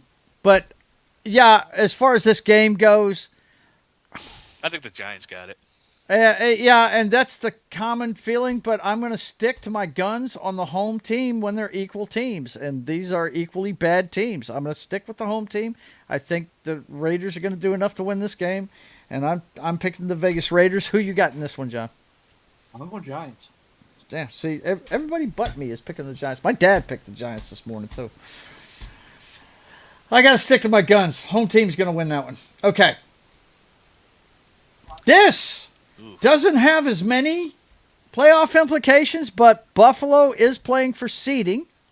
And I think there's a scenario where they can win the division still. I'm not sure. New England's at what, 12-3? Yeah, New England would have to lose out, and they'd have to win out. They don't play New England again, though. If they split, right? Pretty sure, yeah. They lost to Buffalo a couple of weeks ago, right? And Philly, they're in as a wild. No, actually, they're the division leader, and I don't think they can improve their seeding. If they win out, they'll have 12 games, right? I think Chicago would have to lose out and Philly win out. Yeah. So there's still a chance. So they might, but that's only going to move them up to like number 3 or number 2. That they don't have a chance at home field. They've lost that already. Too far behind. Too many tie breaks. Yeah, and they can't do it. But they need to get some momentum. You know how it is. It's how you play in December. They've got to get things going, man. So I'm looking for this to be a good game. I actually picked Philly to surprise these guys today and beat them. Of course, the home team is Buffalo. I should go with them, but I don't know. I just got a feeling Philadelphia is going to show up today. I think their defense is going to be the difference today. John, what do you think of this? Well, I'm going to look up the weather in Buffalo today. because that's. Does it really matter? Philly plays in bad weather too. Not lake effect snow. Honestly, I feel like the Bills play worse in bad weather. Right? But, other than the weather thing, what do you think? It's going to be rainy. So, yeah, I'm going to take the Bills at home. Okay. So, Taking Buffalo. Beefy little Bills. Knock, who you got? I'm going to go with the Bills. I think the Eagles' offense has been underperforming. That's a rough one. I think Josh Allen will have to do what he does because the Eagles can gash the Bills' defense, potentially, with Barkley. Yeah. Because the Bills' run defense is awful. Yeah, it is. So I think there could be just a lot of points scored in this one, to be honest. I think the Bills take it, though. Okay. Just give Cook the ball. That's all you got to do. Look, we keep saying it every week. That's all you got to do. Man averages 8 yards a fucking carry. I don't know. I'm no mathematician, but 2 of those is a first down. I mean, makes no fucking sense. Look, I've said this before, and I'm going to put an exclamation point on it. I'm going to get rid of that so you guys can see my mouth moving when I say this. They will not win a Super Bowl with their current head coach. They will not win one. They won't. He is an idiot. Thank you very much. Okay, so we've got Real Wade Nation showing up. Good to see you, man. And he wants to see a couple of videos. Yeah, there you go. I said, Let's fucking go. Let's fucking go. He came in with a here we go and an LFG here at the 3/4 pole. Good to see you, man. Good to see you. Yeah, conventional wisdom tells you Bills are going to win at home, but we've seen New England go in there and beat them. So, this is what I hope for Hurts. They get back to running the fucking football with Saquon, like Knox talking about, and just destroy this team from fucking start to finish. That would be awesome. You know what I mean? But I'd love to see it, but yeah, but you guys know how much I hate the Buffalo Bills anyway. You've got a household here that's a New England Patriots fan, and he's married to a Miami Dolphins fan. We have no fucking love for the Buffalo Bills one bit. Anyway, let's see. I don't understand the flexing system, but did you have to have 21 o'clock games and 2 4 o'clock games? Like, what is that? Yeah, it's very weird. Yeah, and they actually put one of the East Coast games at 3 o'clock. This one. It's very strange. You've got... Well, most of these are be playing on the East Coast. Hang on a second. Let's take a look at it. Yeah, they all are. Every last one of them is on the East Coast. I feel like you got to move. That's something. why. Yeah, you needed to put some more afternoon games in there. You could have helped Seattle out and scheduled that one for the afternoon. Yeah, you could have done that. But anyway, speaking of flexing, they decided they wanted a game that had to do with home field advantage throughout the playoffs for the Sunday night game. I am excited to watch this game. I am scared to death to sit there and root for the Chicago Bears because we've seen this script over and over this year. They get behind and then they rally and come back and win it in the end with some superhero-like shit. And we've got the 49. Here's my struggle. I actually, out of all the teams in my division, I should hate the 49ers, but I don't. I respect them. I actually respect the teams in my division. I hate the Rams up until Matthew Stafford started playing for him, and I love that player, so I don't exactly... Once he retires, I'll be back to hating the Rams.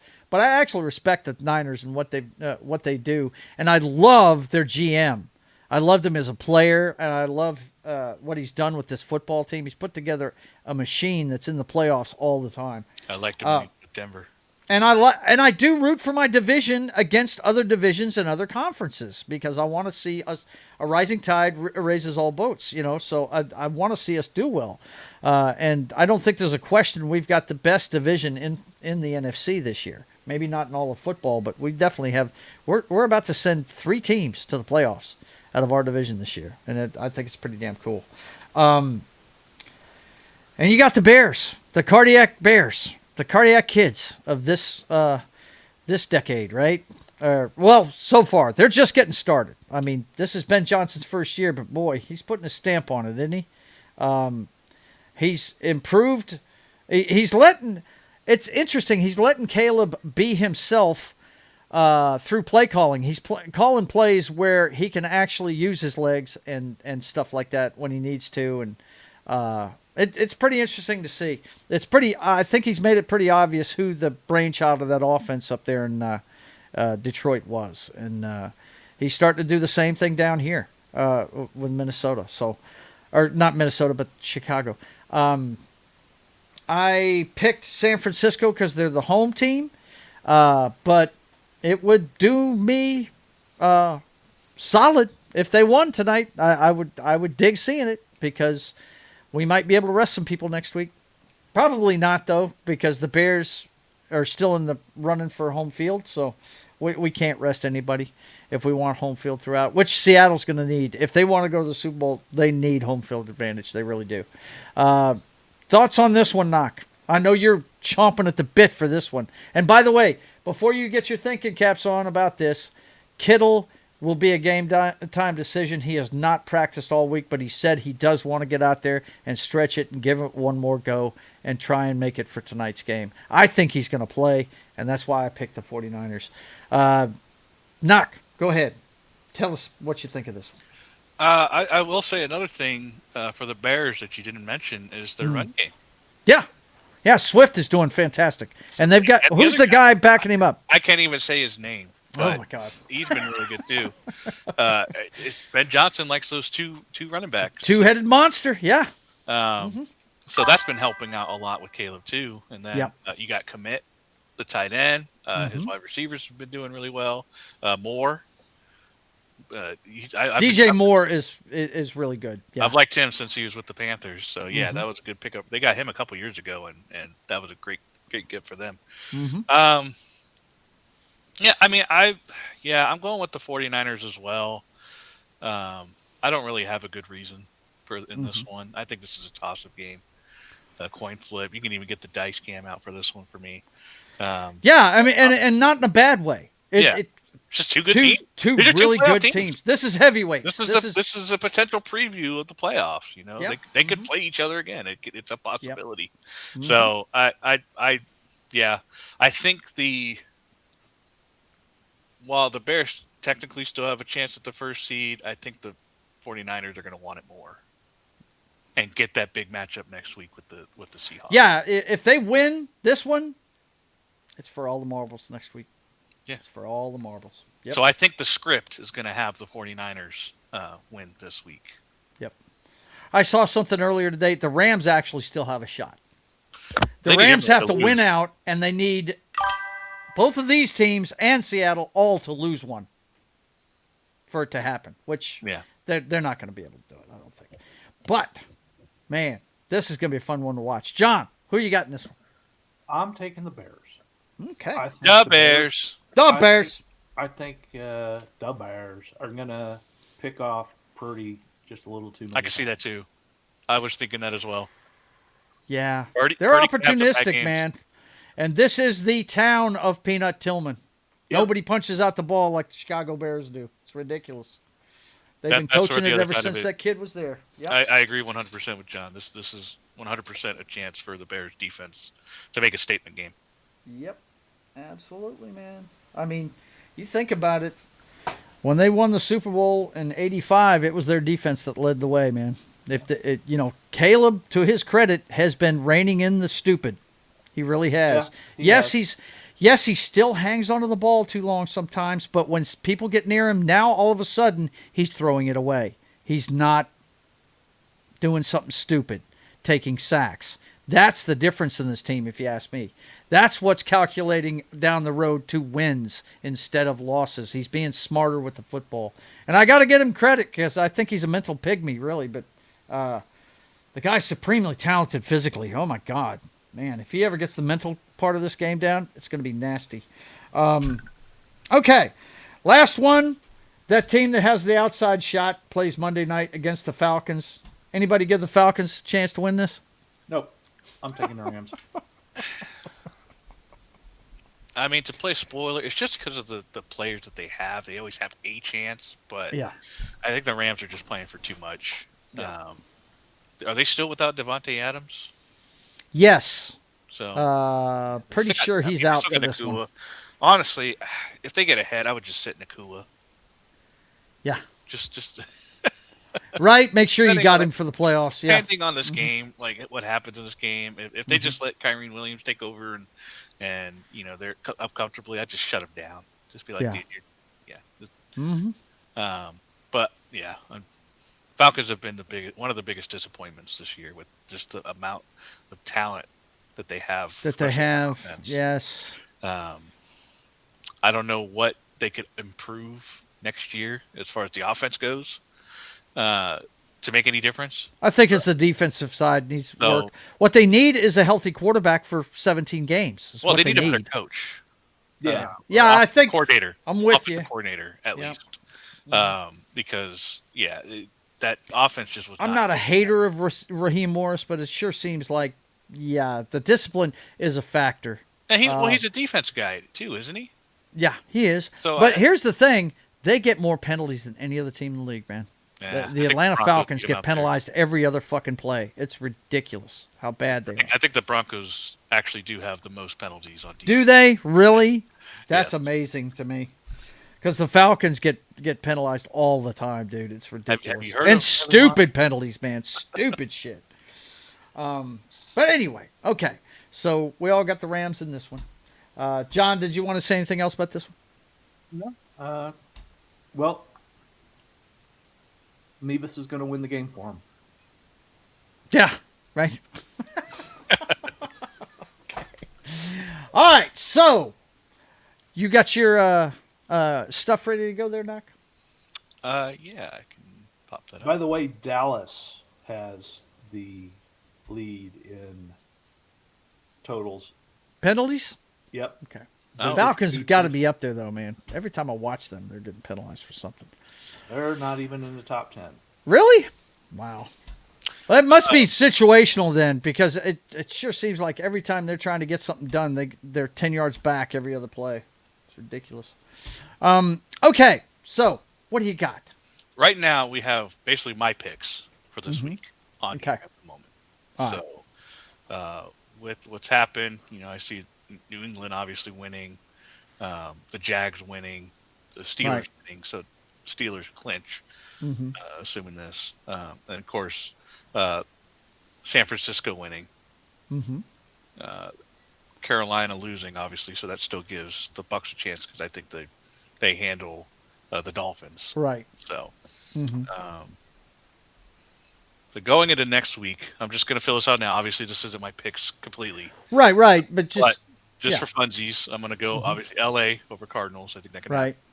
I am going to pick Denver at home in a game that may or may not matter. Yep. But assuming it does, I think it will. They clinch it at home against the Chargers. I think they can get after Herbert in that line and get a different outcome than last time. Right. This game doesn't really matter, so I'll just pick the Chiefs, Pats, Dolphins. I think they lock up the second seed. We have better common opponents. That's why we're ahead of the Pats. Of course, you got the Eagles. This one, I say the Steelers, just because I still don't think the Ravens' defense is that great. So I'm going to go ahead and pick the Steelers to get the division. Yeah. But this one, that's a tough one. Yeah, it is. I'm going to skip over that for now. Oh, man, look at this guy. I'm going to pick the Texans over the Colts. This game may not matter, though. I don't know if the seedings will. Well, I guess they're still worried about seedings, so I'm going to give the Texans on that one. This one doesn't matter, so I'll just pick Cowboys, Bengals. This one may not. I mean, I guess Chicago still cares about seeding, and they'll probably want to beat up the Lions. This game doesn't matter, so I'll just pick the Saints, pick the Bills. I mean, that's two beat-up teams. Which Green one's Bay got a better defense, Knock? Wow, he picks Green Bay. Wow. It doesn't matter. Honestly, it doesn't because they're locked at 7. I know. They're so not going it anywhere. really doesn't matter there. Yeah. It may help some tiebreakers elsewhere, but I don't know. And then, I'm going to skip that one for now. Look at this. The division games he's not touching. Okay. It's like acid for him. Go ahead, click the San Francisco side. Go ahead. I'm on both. This one's tough. But just go ahead and do it. We'll see what happens. People see what matters. What happens? Boom, they flip. And then, see, it's for all the marbles. And there, it's for all the marbles. So, yeah. So, that's what happens if the 49ers win. And then, of course, if the Seahawks win, it's that. So, that's the biggest pretty much change there. Of course, if the Broncos lose, it's the Patriots in there. Yeah. So, because they will have it. They're still going to be a game ahead of the Chargers. Which would really Charge is going to charge you, sir. But, charge is going to charge you. Yeah. So I guess so. I'm going to go ahead and clear it. Go back to week 17. Is there anything else you guys want? Any scenarios you guys want to go through real quick? No, I mean it's like you said earlier. It's all pretty much set. There's only home field advantage is going to dictate who the first and second seeds are. Hell. What's amazing to me is that Seattle is going to drop all the way to the third seed. Or excuse me, they're going to drop to a wild card team and play the third seed. That's all that's going to happen in the AFC is Denver and New England's going to flip. And that's it. That's the only thing that changes, Except for maybe, you could, no, you can't really. If the Texans lost and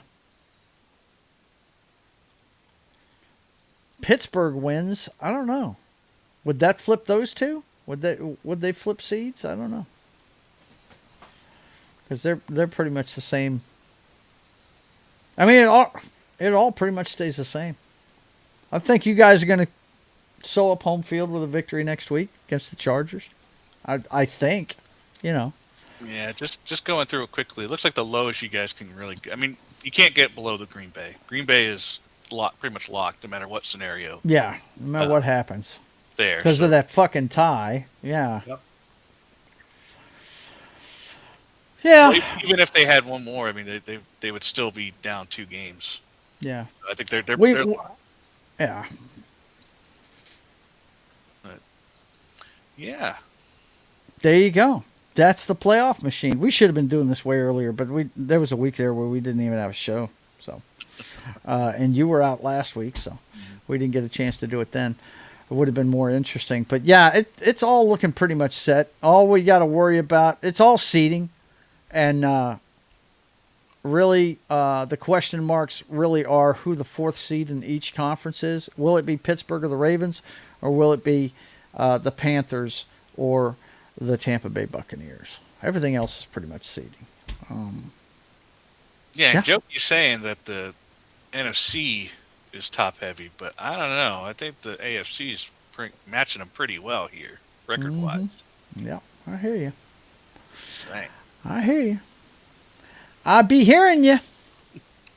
They're both in the exact. It's crazy how they're both basically in the same position as far as all the seating locked up, except for the 2 divisions on either side. So it's kind of crazy. But at least in each conference, at least 4 teams have a shot at number 1 seed, depending on the rules. That's pretty crazy.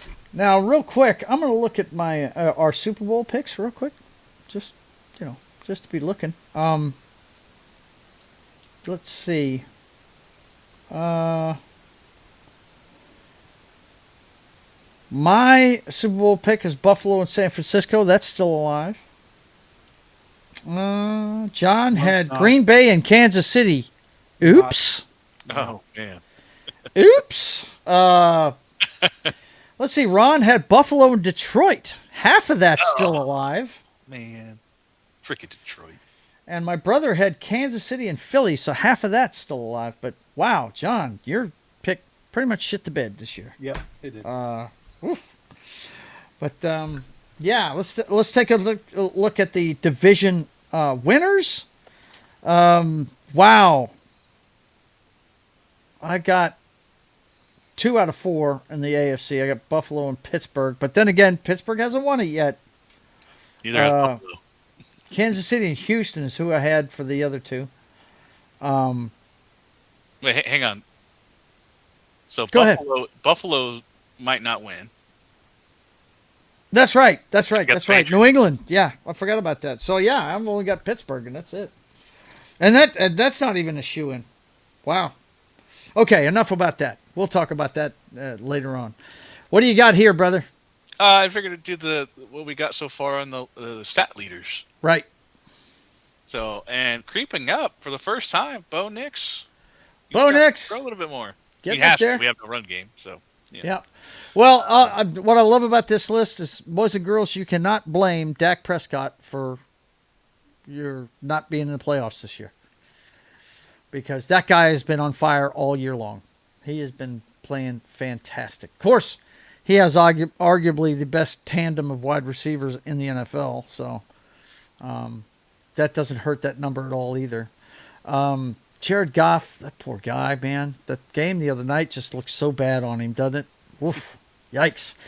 Matthew Stafford, probably the leader in the clubhouse for the MVP. Killing it. Let's see. Drake May. Yeah. I don't know though. You know, we're gonna find out about the Patriots when the playoffs start. That's for sure, because they've played pretty much the last place schedule last year, or this year, I mean. And Bo Nix, dude, getting that many yards with the type of ball they play, that's pretty damn good, because they play defense, run the ball football, and they're just not. Yeah, he's doing well. The kid's doing. The only problem with Bo Nix that I can see is the game's got to slow down for him. He gets rid of that ball too quick sometimes. He really does. Defensive leaders, tackles. Jordan Brooks, Bobby Wagner, perennial. Yep, Bobby Wagner. Bobby Wagner, yes. I mean, most of I don't really care for the tackles one, because mostly they're on bad teams. Right? Yeah, they're making a lot of tackles because there's a lot of plays being made against them. Yeah. Mm-hmm. They're always on defense. So over here though, look at James Cook, the Russian. Oh my God, he's leading the rushing. Yep. Of course, Derrick Henry has the benefit of having a game, so but he did really well. True. But so we'll see if Cook and Taylor can increase their lead a little bit here. Yep. Achane, of course, and then Robinson. And then sacks. There you are. Myles Garrett just needs one measly sack to be now, Miami and Atlanta, take notes. The 3 teams above you, well, 2 of the 3 teams above you, Buffalo needs to. They commit to the run. Do that with your organization. Build a defense and commit to the run, and you might get somewhere. Go ahead. Yeah, that's true. Then of course we got receiving, where Puka Nacua is climbing. He's getting closer. I know. Since Jigba's not having the games he was having. He was on a 2,000-yard streak, and then it cooled off a little bit.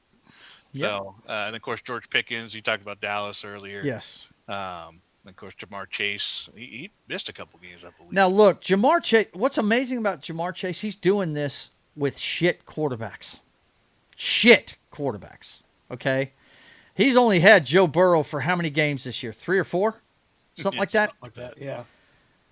Oh my God, that is amazing. Jamar Chase, for all his attitude problems, that guy is a beast. Are you calling Joe Flacco shit? He's shit. I love Joe Flacco, but he knew what to do with the ball, and that was to get it to Chase, and he did that. Yes, but he didn't do it every week, obviously. Well, their defense sucks, so I mean, there's only so much you can do. Okay. But speaking of defense, Chicago still multiple guys with multiple guys in there with picks. I think one only has 4, so he didn't make it on the list of the top 5. Chicago Jacksonville, Bears. You got Jacksonville, Carolina, all all defenses that are in the playoffs right now. Yes, sir. Turnovers. You can stop the run, and you can run the football. You're going to get places. Yes. No. And those teams all do that. Jacksonville's got Etienne, right? Carolina's got, what's his name? Dowdle. Yeah. Dowdle. I mean, and we got that two-headed monster in Seattle, man. And Chicago has Charbonnet and Walker. Woo. Yep. Chicago's got a two-headed monster, too. Yep. All right, boys and girls. Anything else you want to talk about going into this week? I mean, it's all about seeding now. I mean, we got 2 divisions up for grabs. Pittsburgh's going to say what they have to say about it this week. So is Tampa and Carolina. But other than that, it's seeding. So got to keep winning your games. Got to keep winning. Does Myles Garrett get the record today? Yes, he does. I think so. He's going to get 2 today. I think Pittsburgh wins the game, but Garrett's going to ball out. I'm definitely rooting for Cleveland just because I want the Ravens-Steelers game to matter, because otherwise they're just resting. Yeah. That's no fun for anybody. No, it's not. But you know what? That's why they play the games. We'll see what happens. Are all the games on Sunday next week? Yes, I believe so. Let's take a look at that real fast before we get out of here. Wanted to look at Go ahead and pull up the schedule for next week. I don't think there's usually not a Monday night football game. I know that for sure. There won't be a Monday night football game. I don't think there'll be a Thursday night football game either. It just says flex. So it doesn't give it even different days. Monday, not Sunday. Monday.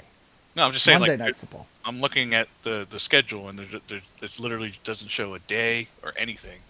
It just says to be determined for all of them. There we go. Let's see. All mine say January 4th, to be determined. Yeah. To be determined. All Sunday. That's it. They're probably waiting to see. They probably don't want to put Pittsburgh and Baltimore on prime time when the game's not going to matter. Right. As opposed to the Panthers and the. I'm sure they want the Panthers and Bucks to be the last game, or the Seahawks and 49ers to be the last game. Seahawks 49ers, guarantee you, if they both go into it with a chance for home field advantage, that'll be the one they play. Forget about it. Forget about it. No, even Denver and Los Angeles might have a chance at a primetime spot. Denver, Los Angeles. I doubt that. Why? It could be for 1 seed. Depending. This one's for division. That's seeding. This one is for seeding. I would see them putting the division ones because that's a playoff game. That's a playoff game. This is not a playoff game. They're both going to be in there no matter what. But that's true. This team, this game, whoever loses, depending on what happens today, but whoever loses is out. Whoever loses here is out. Yeah, they're going to play one of those two. That's true, but what would get the more eyes? I think the Seahawks 49ers would. Yeah, this one would definitely get the more eyes. But like I said, you want as much drama as possible, so I would say that I think the minds that are greedy would put the 49ers and Seahawks in that prime. Yeah, there's certain franchises if it's and the Steelers are one of them. So if they lose today, because they punched their ticket if they win today, they win the division. But if they lose today, I could see them putting Aaron Rodgers in primetime. I could see that in 2 seconds. Ooh, I got one more question for you. Go. For both of you. If Mike Tomlin loses these last 2 games, is he fired? No. Not even a little tickling. No. No. Okay. They don't fire coaches in friggin' Pittsburgh. That's true. They retire. Does he retire after this season? Now that's another thing. He may want to change the venue. You know what I mean? He's been almost flipping the bird at people after games this year. With all the shit they're talking. Yeah, that I could see. I could see him retiring. Very curious to see, and then come back with another team because I don't think he's done coaching at all. Tom, look, as much as I hate the Steelers, I like Mike Tomlin a lot. I remember when he was a defensive coordinator for the fucking Vikings, and he had them fucking beating people up, man. It was awesome. Yeah, I like Mike Tomlin a lot. What I like about him is even though he's a coach, he's still a competitor, man. Who were they playing? I think it was a playoff game, or it might have been one of these elimination games late in the season. They were playing somebody, and there was a kick return, and he was on the end of the field where it was coming towards on the sideline, and he stuck his foot out like he was going to trip the guy. Do you remember that, John? Oh, God, that was funny. Against, like, the Bengals or something. I can't remember who it was, but he was like, and he just stuck his foot out there. Like, and he got flagged for it and everything, man. It was hilarious, man. Oh, my God, it was great. A notorious moment in the 2013 Thanksgiving game where Steelers coach stepped out into the field during a Ravens kickoff return by Jacoby Jones, causing Jones to alter his path with Tomlin's foot near the returner's path. So he would have gotten back for a touch. He was fined $100,000 for that. I love it. I love it. He wants to. He wants to be involved. This will be the last thing I show, I promise. But here you go. Because this article has the video. Oh, get out of town. Well, blow that up, man. Get it as big as you can. It's going to be a small video. It's gotcha. On thing. Gotcha. There's no sound to this. Okay, play. Nice. Oh, look, I'm just standing here, bro. I'm just standing here. And then he got caught. Yeah, he got because he had to get away from Tom. Look at him. Because he's watching the Jumbotron. So great. So great. Oh, man. That is so funny. Okay. All right, boys and girls. That's it for today's show. I hope you enjoyed the holidays. I hope you enjoy the games. I know I'm enjoying them. Like I said, me and Knock did nothing but watch football and play football all day yesterday. It was a lot of fun. But anyway, let me let you know what's going on with the channel as far as streaming-wise goes, because there's a lot of changes here for this week. Just because it's the holidays. Of course, you know you're watching Week 17's Tailgate. We'll be back for the season finale next week. Get you ready for all those games on Sunday. I personally think it's probably going to be the Carolina Panthers versus the Tampa Bay Buccaneers, because I think they're both going to be 8-8 before the day's over with. And I think that one's the one we're going to end up seeing. Now, sorry, Joe. Real quick. Yeah. This production meeting. Are we going to be switching to Saturdays?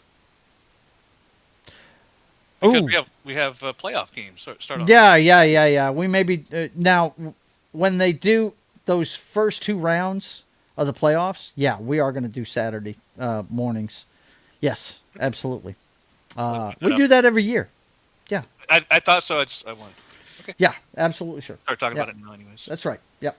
And it's good to let folks know that watch the show. Yeah, look, guys.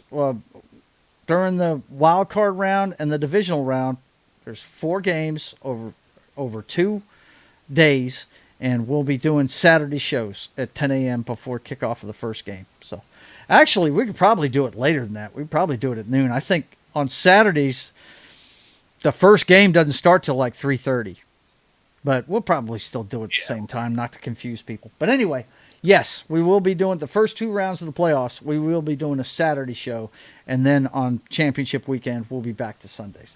But anyway, we'll be back here next week to wrap up the season, the regular season, with our predictions and everything. And I promise I will have the numbers crunched and we will have a leader in the picks. You heard it here, folks. Yes. I promise I will have it done. Got to have it for the last game, for the season finale. You need to know. I think I've been catching up, but I don't know. You just don't know. You're just going to have to do the best you can and pick what you think's going to win. My dad's asking me too. Everybody that was behind me is begging me to know what the numbers are. Well, guess what? As far as you know, I'm still in the lead. So, anyway, we'll be back next week at 10 a.m. Central Time. And then, of course, tonight, my brother just got on a boat down in Galveston. He is on a New Year's cruise, so we will be doing Chilling at the Club number 16 year in review 2025. I'll let you know what happened with the channel this time around. We'll talk about some of the movies and stuff. Just me and you, the chat, talking, and mixing it up over a drink here at Chillin' at the Club at 6 p.m. Central Time tonight. And then, of course, tomorrow morning at 10 a.m. Central Time, it'll be time for, wrong one, Military Monday over on Pop Culture Minefields channel. Gary and Anima and Martin and myself talking about a military movie. I'm not sure. Oh, yeah, it's 1941. We're doing 1941 tomorrow morning. So come check that out. John Belushi in 1941. It has to do with the scare on the West Coast whenever Pearl Harbor got attacked. They thought they were going to attack the West Coast too. It's a pretty funny movie, man. It's really good. Anyway, you guys come check it out tomorrow morning, 10 a.m. Central Time. And then at 3:30 p.m. Central Time, Brian from That 70s Rock Fan is going to try and wrap up Baldur's Gate for the end of the year. He's almost there. We'll see if he's ready to finish it up tomorrow at 3:30 p.m. Central Time on That 70s Rock Fans channel. And then, it being the last Monday of the year, it's time for myself, Lunatic, and possibly Knock to play some DC Universe Online for the last time in 2025. So you guys tune in at 6:30 p.m. Central Time for Papa Joe Gamer After Dark, Video Games, Cocktails, and Fails, DC Universe Online. And then, of course, on Wednesday, it's back over to Pop Culture Minefields channel, where we're going to have Wednesday afternoon matinee talking about a great movie. Me, Gary, Martin, and Anima are always there. Mephisto shows up too sometimes. So you guys come check it out Wednesday at 3 p.m. Central Time, right before we go on with State of the Atmosphere, the wrap-up show for 2025, year in review. You know what I forgot on that thumbnail, though? I forgot the K-pop Demon Hunters, man. I should have put that on there because you can't talk about pop culture without talking about them this year. That's for sure. So you guys come check it out. We'll have a review of the latest Fallout episode as well. And, of course, we're going to check in on Sydney Sweeney. But the big thing is we're going to check out all the movies, songs, TV shows, the best and the worst of 2025 this Wednesday at 5:30 p.m. Central Time on my channel. And then on Friday, it's back over to Sketching the Privateer on my channel as we continue the work on the comic book. I think that's January 2nd at 1 p.m. Central Time. And the reason why I know it's the 2nd is because it will be the triumphant return of Baldur's Gate 3 on Pop Culture Minefields channel's Gaming Night with John. And if I implore you, if you've not watched the first episode of this, go watch it. This thumbnail perfectly encapsulates it. The only thing missing is a big bag of loot on John's back with it all falling out. So, that's the only thing that's missing on this thumbnail. And I may have to talk Martin into putting it on there before they get on the air Friday. You should put the little portal with Gail's hand in the background. Right, Gail's hand in it going, please, no, don't leave me here. But anyway, you guys come check it out this Friday at 8 p.m. Central Time on Pop Culture Minefields channel. I'm telling you, you will enjoy yourself. This is exactly what video game playthroughs should be. You guys come check it out as these three friends get together and yeah, look, I can't explain it. Just go watch it. It's a lot of fun. Anyway, that brings us right back around to us at 10 a.m. Central Time on Sunday. So, for myself and John and Knock, go enjoy the games and go Seattle. Let's lock down that home field advantage because you know what? Ever since we've been in the NFC, we've never lost a game in Seattle when we're the 1 seed. Gone to the Super Bowl every time. So, I want it to happen. Let's do it. Colts are in the red zone. Yes! Get to watching the games, and we'll see you next time. Peace!